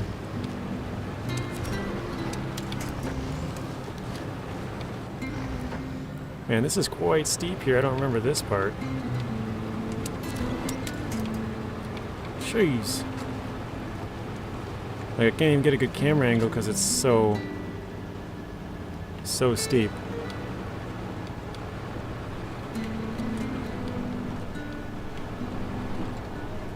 This is really hard to even show you guys.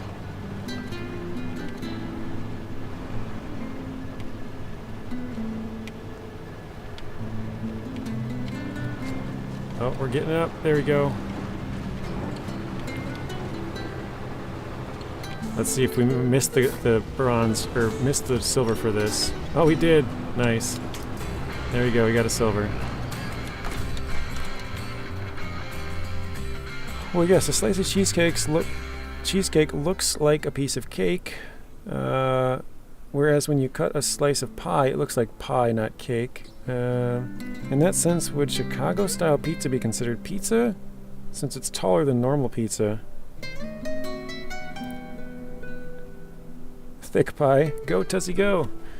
Alright, I probably should get the Tuz down from here just to get it down, but... we gotta go out to there and down to there, so... best direction, probably just north. Nah, maybe down this way. Yeah, we'll do that. No. Maybe off behind me going this way. That looks pretty good. Let's do that. Actually, I don't want to go into that rocky pass. I've been in there before. That kind of stinks.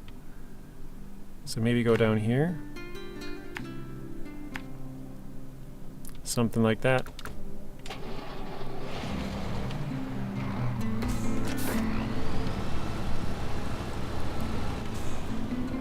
If there is a raid with the pals tonight, I'm going to ask this question. I will report back. Yeah, I actually asked my parents last night and they both said pie. So, I mean, they gave the same debate of like, well, I mean, technically it's a cake, but, you know. But they both said, well, it's more of a pie than it is a cake, so they went with that.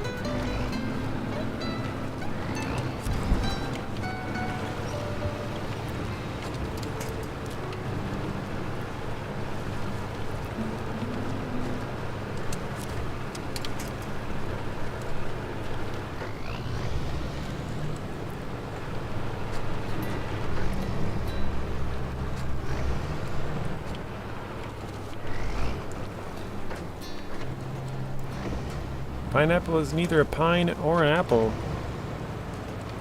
Facts.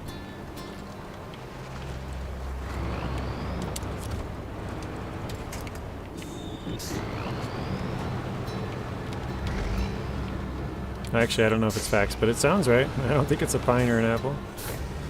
I don't know, maybe it's somehow related that I don't know about.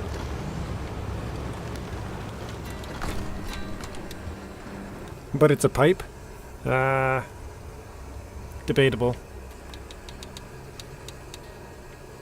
Okay, where was the Tayga? Here we go.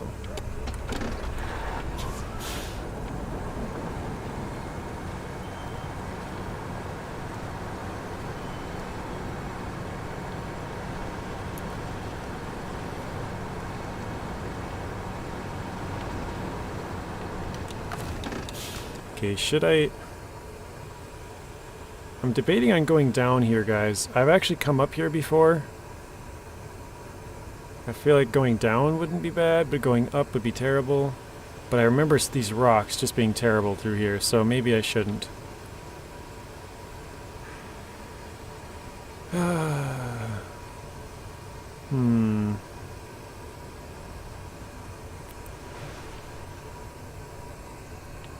I don't know, it's so much shorter to go right through there. Or maybe even like down into here, or like down through here, I don't know. Probably, okay, I'm just gonna go the long way. I know what I should do, so.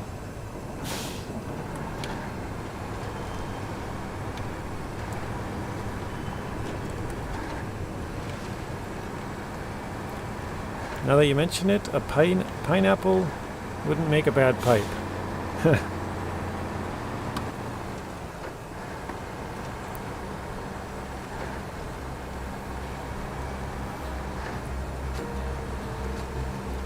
Hey JJ, how are you doing today? You been fighting a cold? Dude, I think everybody's been fighting a cold.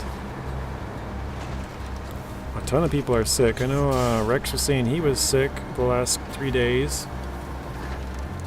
Isaiah's just getting over something. I was sick about a week and a half ago. I'm pretty sure there's I mean, it's cold and flu and whatever season, so there's stuff going around, but yeah, I hope you feel better. Same with Zing.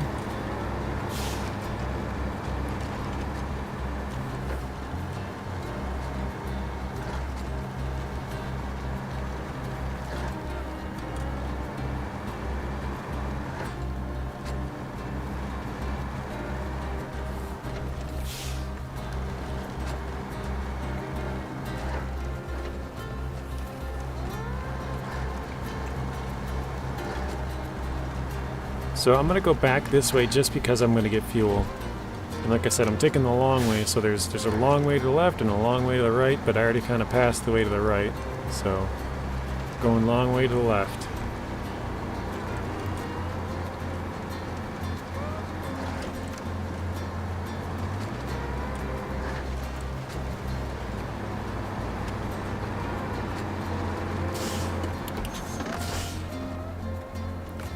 Alright, let's refuel.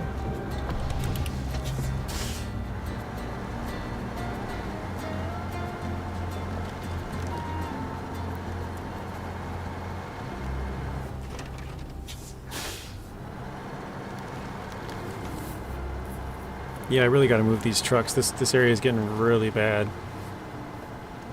The mud's not resetting the terrain, so you know what? I'm gonna do that right now. Oh, this truck's empty.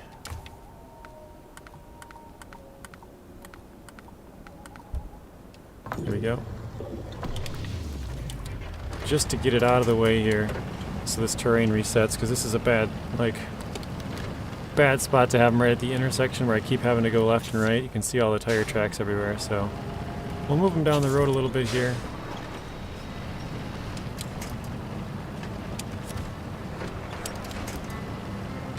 I believe it's 50 meters.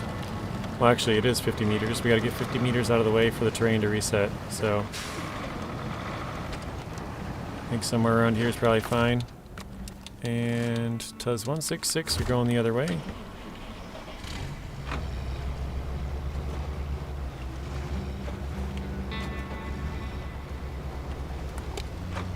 Dang, that's got some bright lights.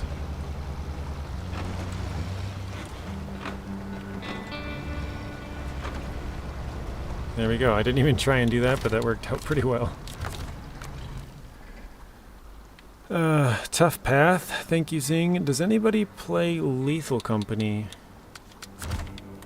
That's a good question. I do not know the answer to that. Welcome to the stream, Mandarin Orange. How are you doing today? Actually, welcome to the stream as well, Brandon. I didn't welcome you. And also, I am doing pretty well today, Brandon. How are you doing? Forgot to ask, or answer and ask you back.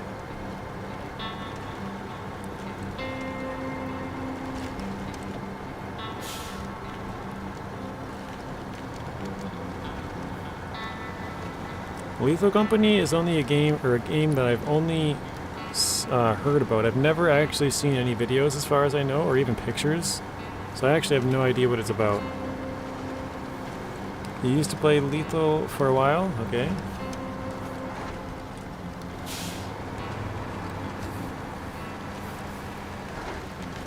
You're good, thanks for asking. Yeah, you're welcome.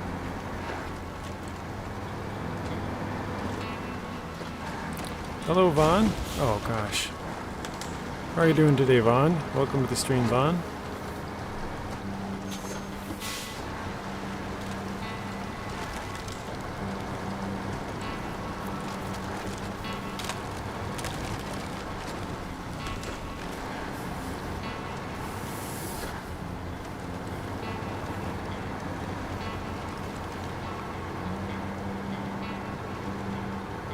Hey JJ in chat, is this why my roads are a mess because I leave vehicles around? Yeah, probably. Vehicles or trailers. Trailers can do it as well, which, speaking of that, I probably should have moved that... Well, I have two trailers over there now. I'm an idiot.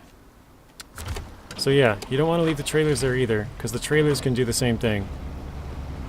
So here, I'll actually... Before I leave... Wait, I don't... Yeah, I can jump to the garage. Let me show you... Ooh. Yeah, let me get these two trailers out of here, because these will actually affect it as well.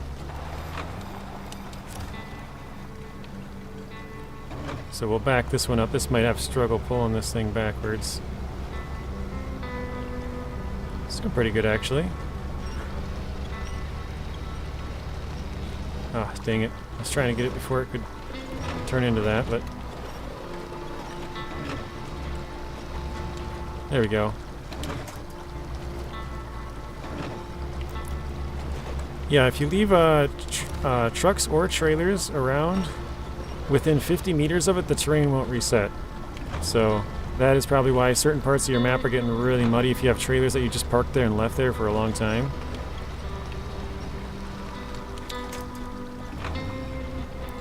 Actually, let's see here.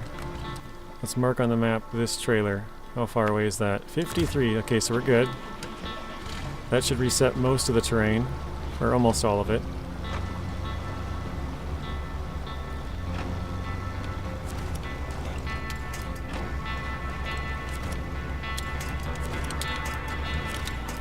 Trying to get the front part of it to grab. Yeah, you know what? I'll back it up. Oh, God. Tuz didn't flip, though.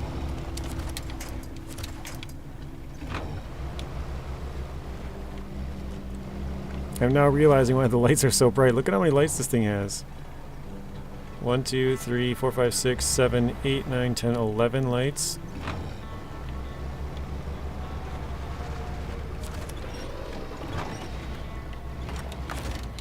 Oh, wait, do I have a tire?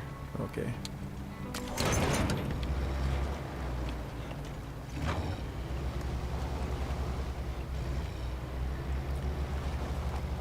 So yeah, I'll jump to another map quickly and I'll show you guys that all this terrain will reset now because we're going to be 50, well, actually you'll be able to see exactly where 50 meters is from these tire tracks on the left here.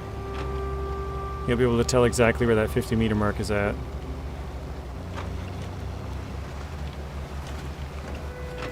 So we'll park right about here. Let's check out the distance to that little area that we were trying to kind of clear, this 62. So Let's jump to Cosmodrome quick. And isn't there a big difference between pie and cake? One is a crust, the other one doesn't? Good question. I don't really know. We were kind of talking about it yesterday. Let's jump back now to the Tuz. To add on to what Orange said, oh, I should probably read Orange's first. In Lethal Company, you go to different maps, collect items, sell them to get a certain amount of profit. In 4 days, if you move on and you don't need... Wait. If you do not, or if you do, you move on. And if you don't, you need to try again. Oh, okay. So you have to get a certain amount of money. So yeah, here's the intersection here. Let's check it out.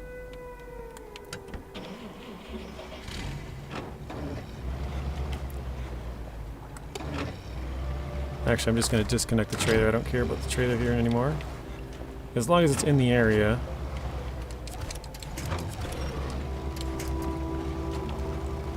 So here you go. You can see exactly where the terrain reset. You see this nice line right here? This line is your 50-meter mark. So all this part to the right reset. All the stuff on the left did not. Because all this stuff on the left was within 50 meters of the truck and trailer over here. So, yeah, that's a nice solid line right there. Same thing on, where is it? The, what truck? Oh, never mind. I forgot the Tuz was the other truck. So yeah, if you're having trouble getting through a certain spot and you have trailers in the way, that might be why you're having trouble. Trailers or trucks, because it could be causing the terrain to not reset, making it much more difficult to get through. Well, maybe not much more difficult, but more difficult. Okay, to add on to what Orange is saying, there's also various creatures you encounter inside and outside of the facility. If you play, what's that? How do you say that? Phasmophobia? I don't know how you say that. You need to try it in VR. It's scary. AF? I'm guessing. I don't know.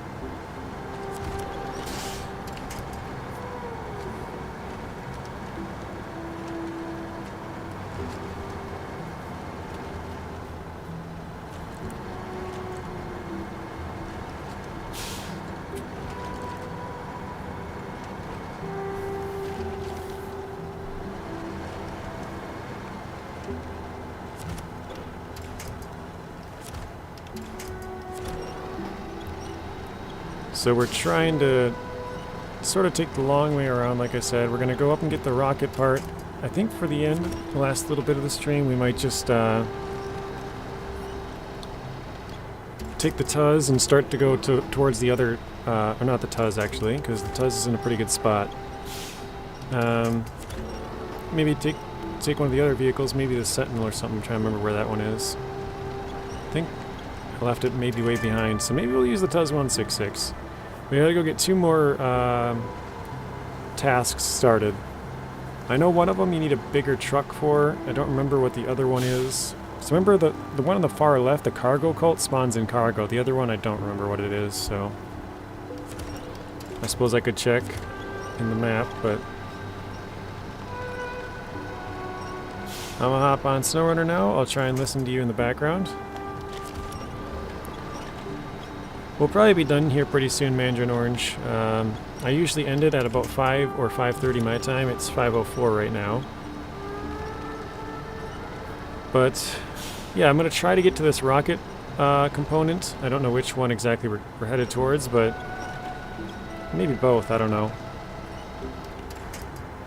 But yeah, we need to get both of them soon. And I want to get one of them, and then I'll probably take the screenshot for the video for well, it won't be tomorrow, I keep forgetting that. Tomorrow we're going to be playing Expeditions most of the day, so yeah.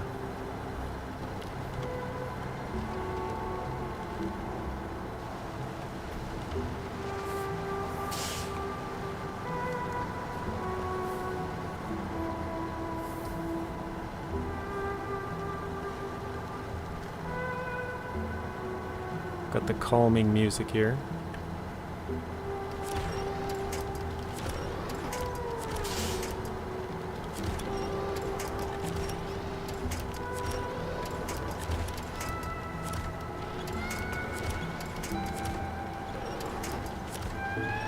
I'm breaking every single small tree possible to try and move faster. We're deforesting the area. SnowRunner contest, the game.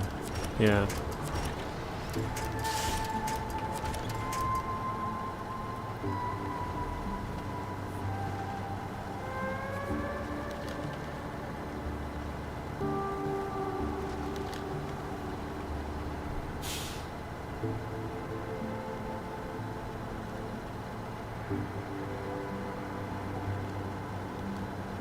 Man, this is so slow.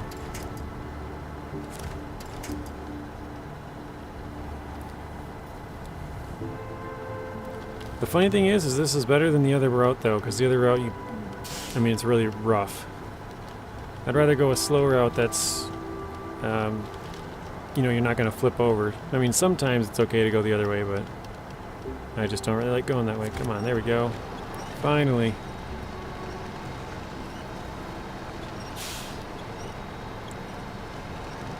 So Zing, have you figured out if you're going to be playing tomorrow night or not on SnowRunner the Contests game? That's a good idea, Albert, actually, because you do gain a little bit more traction in low gear. I think the game gives you a boost to your traction if you switch to low, so I probably should have done that, but... Oh, well, also, I pretty much held the... Well, since I'm using a steering wheel, I held the pedal down the entire time, so I probably should have let off a little bit. Slowed down the wheel spin, but didn't do that either. JJ ain't got time for low. Ain't nobody got time for that.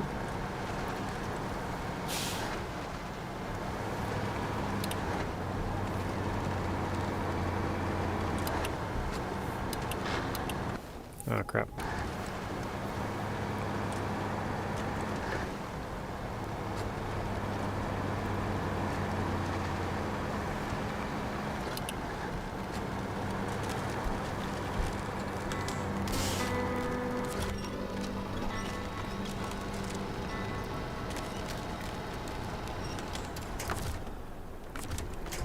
Oops.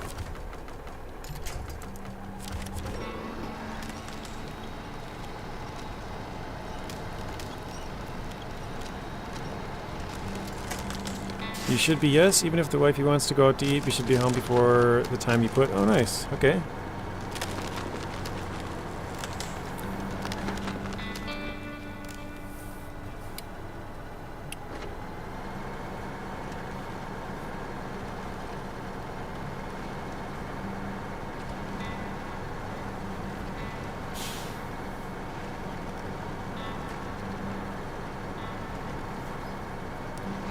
.09 p.m. now, so getting close to the... Actually, I think if I take that road to the left and I take a right, that actually leads into the mine area.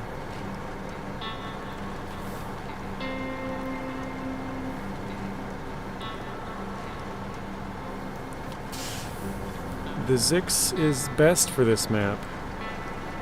Yeah, I think the ZikZ is best for every map.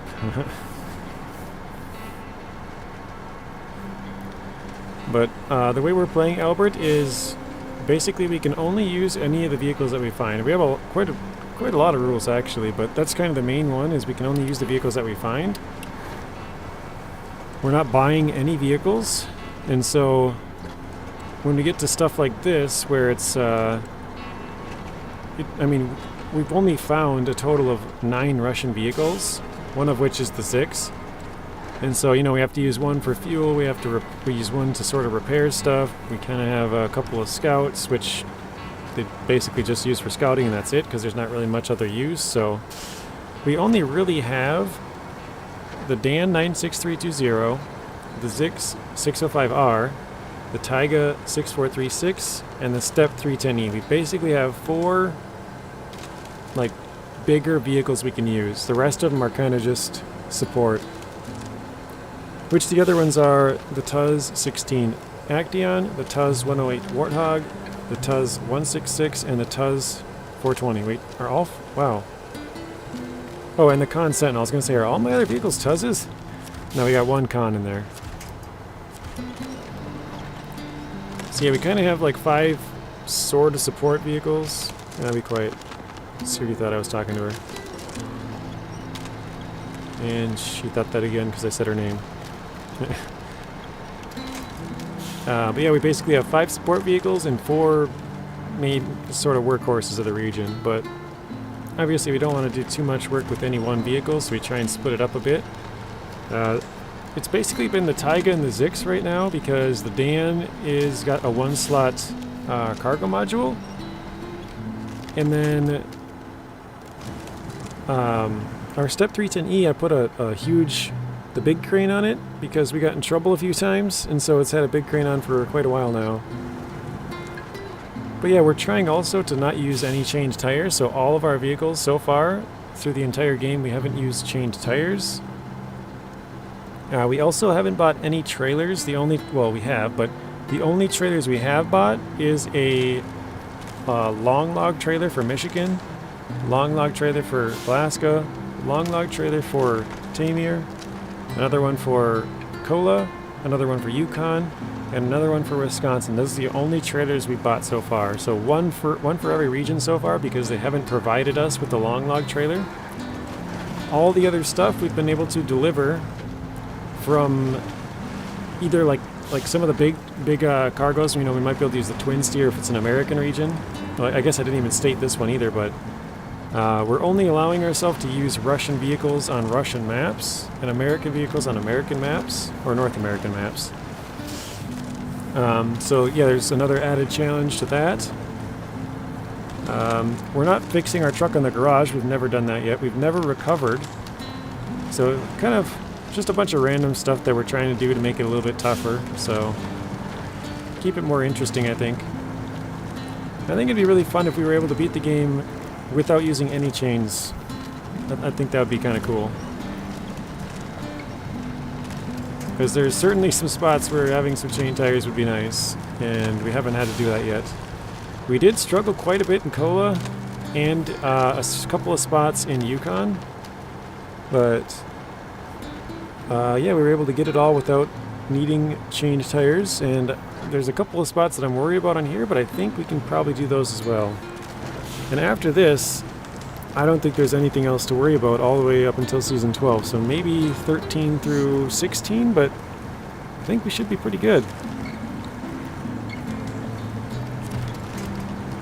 You think it's interesting? Oh, that's good.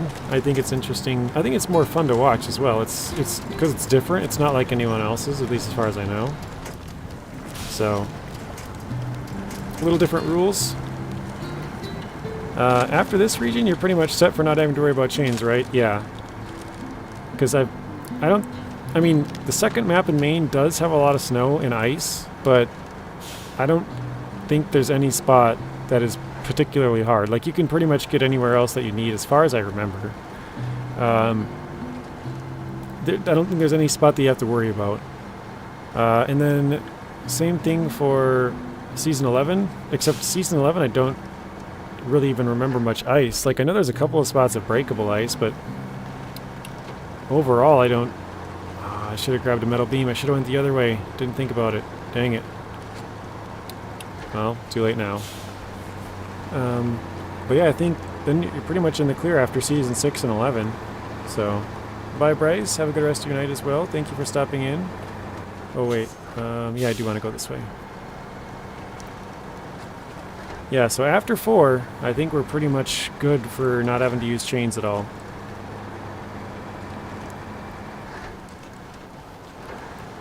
It's very interesting. You like it? Awesome. Well, glad to have you here.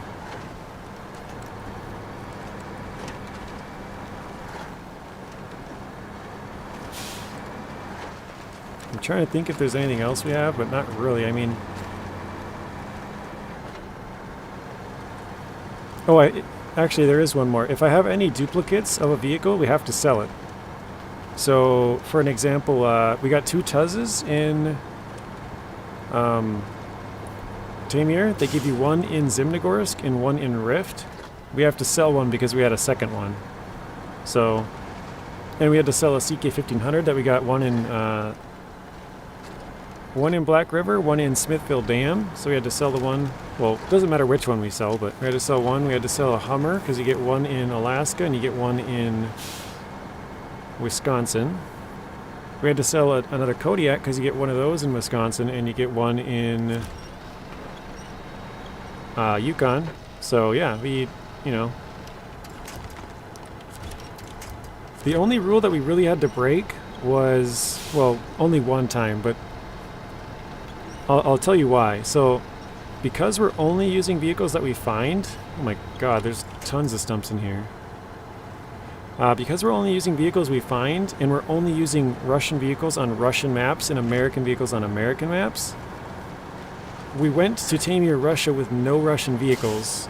So it was either use an American vehicle to unlock, like the Tayga here, a Russian vehicle, and then use that, or buy a Russian vehicle.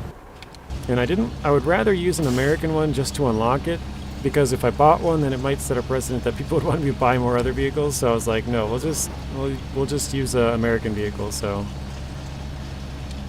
yeah, we did use an American vehicle on a Russian map just to unlock the Tayga. I think it was for 1 total hour, like in the wrong region. But other than that, it's been basically whatever region we find it in, that is the region that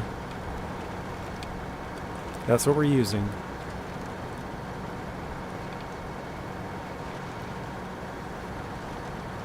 Alright, so I probably should get somewhere. Oh wait, no, I have fuel up here. I forgot about that. I do have fuel.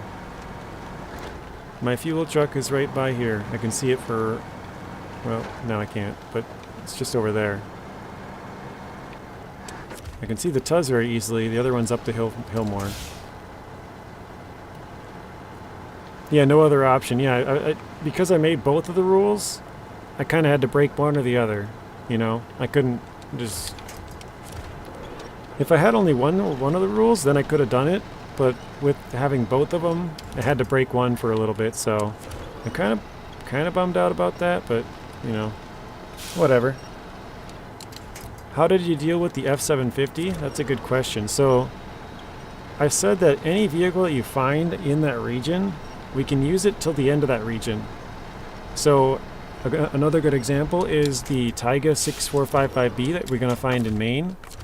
The Taygas are Russian vehicles, but since we find it in Maine, we're going to allow ourselves to use it all through Maine, and then after that, it'll be Russian regions only. So I'm still actually not quite sure what I'm going to do with, actually I think I'm going to unpack this. Because there's some, like for example, Season 8 is technically Azerbaijan. So people are asking me if I want to use both sets of vehicles, because it's neither a Russian or North American region.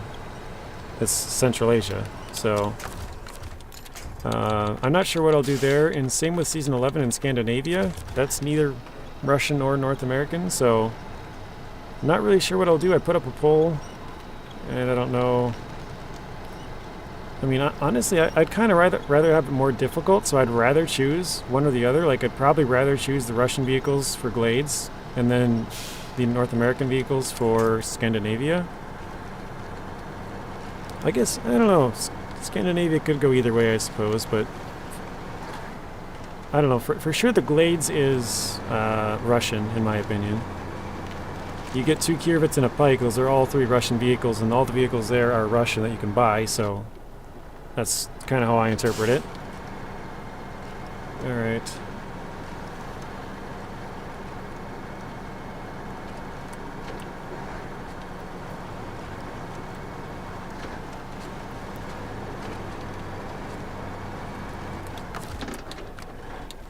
So let me grab the Warthog.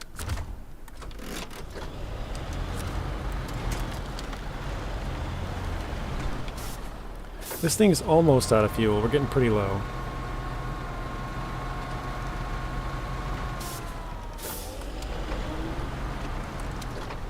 Low in the tank, not the truck's fuel tank.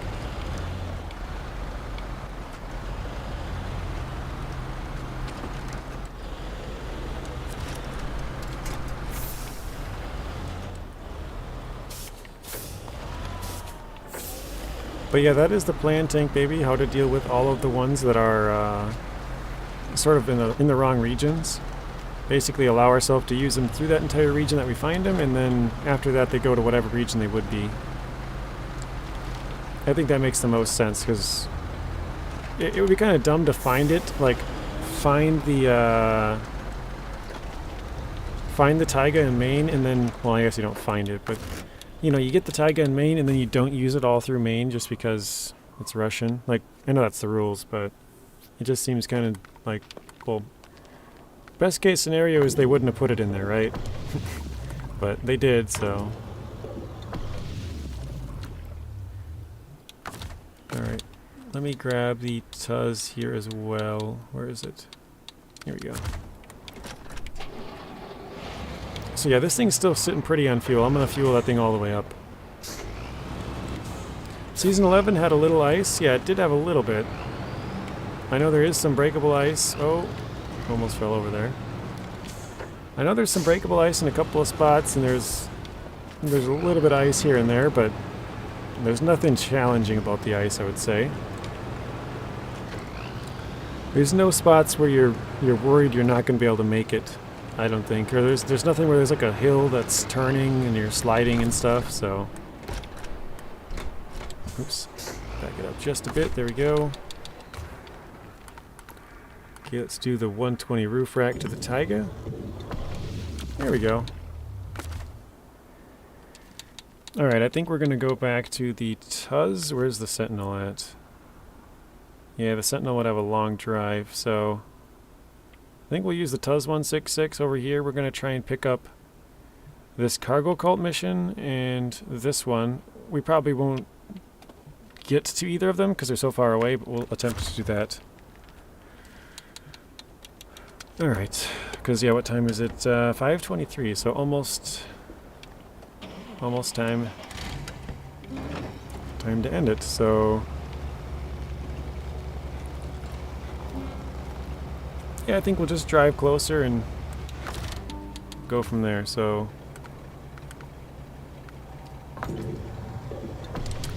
alright, off we go.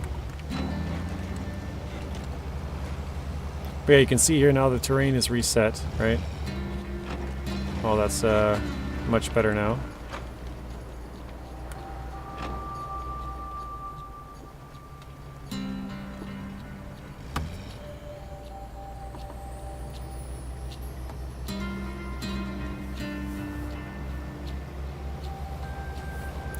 Although, I'm pretty famous for flipping at the end of the stream, so if we flip this, then we're going to rage quit.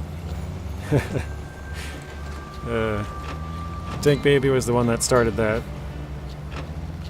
I think one time I told him I flipped like the last, end at the last 3 streams, or whatever the end of them. I probably could have just kept on the road here, but, yeah, whatever, we'll go down. But he started saying, oh, you're going to rage quit? You know, after every time, because I flip it and I'm like, alright, well, that's the end. Because I don't want to fix it that day, because, you know, it's already, like, time when I would normally end it, so. Yeah, it's kind of become a thing where I flip and then I end the stream, because it's, no time to fix it. So 1 medium log, 3 long logs to deliver, and you're done with Kola. Very nice. Actually, what is our percentage? Oh, we got 1%. I think we only gained 1% today.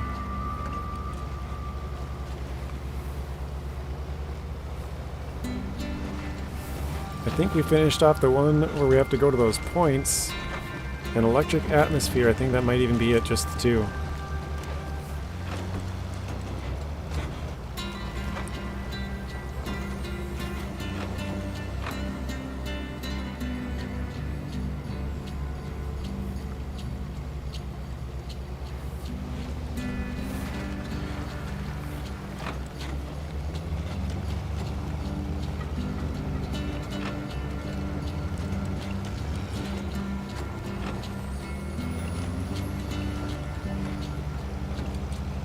Actually, I should have done this earlier. Let's just check. If we go to this, we go to tasks. So means of production. Oh, that's a cargo container. I remember that. So this one, I don't know what that is. I think it's a, well, I kind of forgot the logo, but yeah, I think one of them's a cargo container. Oh god. I kind of remember that one, but the other one, oh, ooh, almost ended it.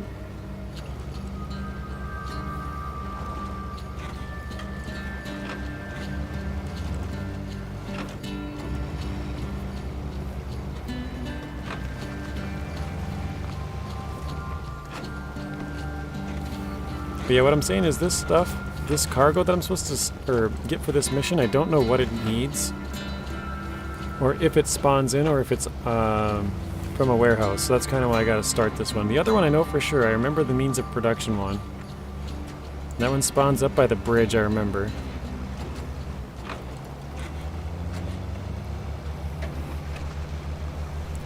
So for that one, I gotta bring a crane truck up there anyways, like pretty close to there, so there's no real reason to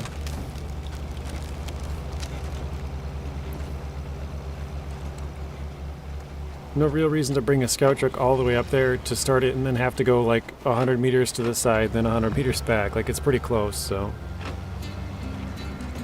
Whoa. Oh no. Oh. Yep. Yep, that just happened. I was, my brother was calling me. And I picked up my phone so that you guys wouldn't have to hear the vibration. I don't know if you did or not, but... So I only had one hand on the wheel. Oh, man. Rip. Let's see if we can flip this thing or not.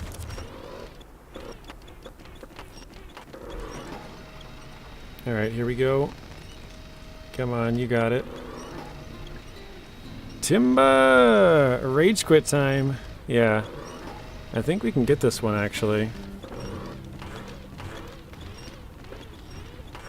Let's see.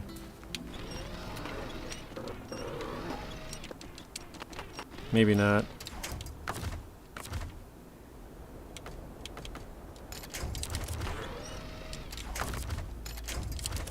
I need it to roll downhill just slightly, but it doesn't look like it's gonna go.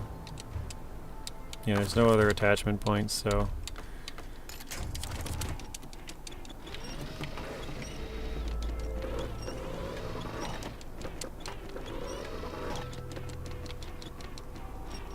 Alright, let's try the other way here.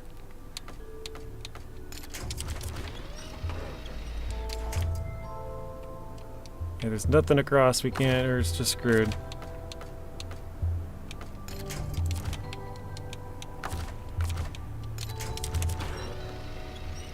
Oh, now we're too close to it.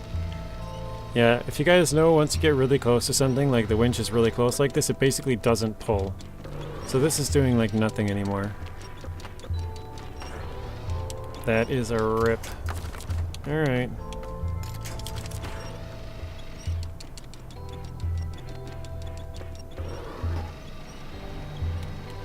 Oh wait, it's turning. Here we go, here we go.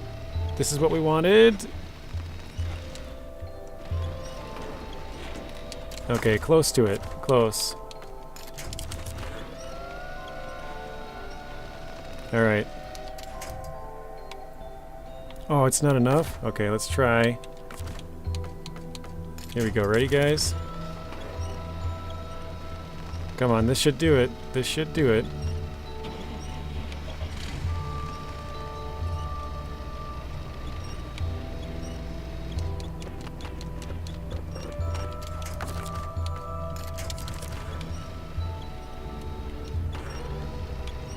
Oh, it's so close.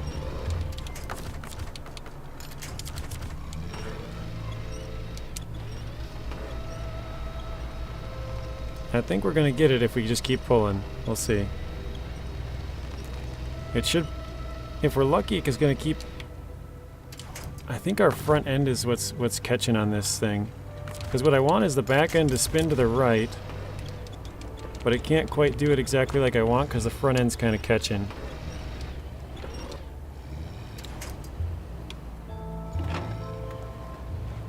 Oh, here we go. Oops, nope. Back up. Okay. Now we winch the back end to here, drive forward, spin. Not quite.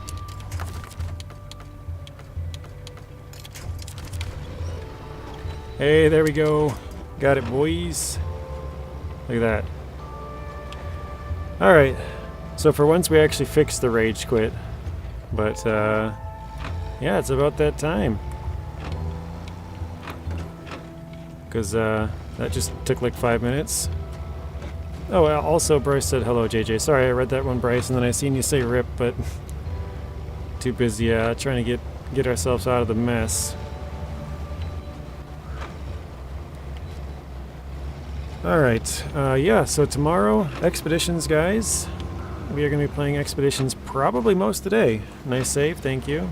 Thank you, Bryce. So, yeah, if you guys are interested in Expeditions, or, I don't know, maybe you're going to get it yourself and you don't have the more expensive version where you get a couple of days early, tune in. We'll be playing it, probably, I know Nathan's going to be playing it, Telemenace is going to be playing it, Zing's going to be playing it later on that night. So there'll be lots of people playing it, but yeah, we'll be playing it tomorrow. Hopefully see you guys all there. Have a good rest of your day and or night, and talk to you soon.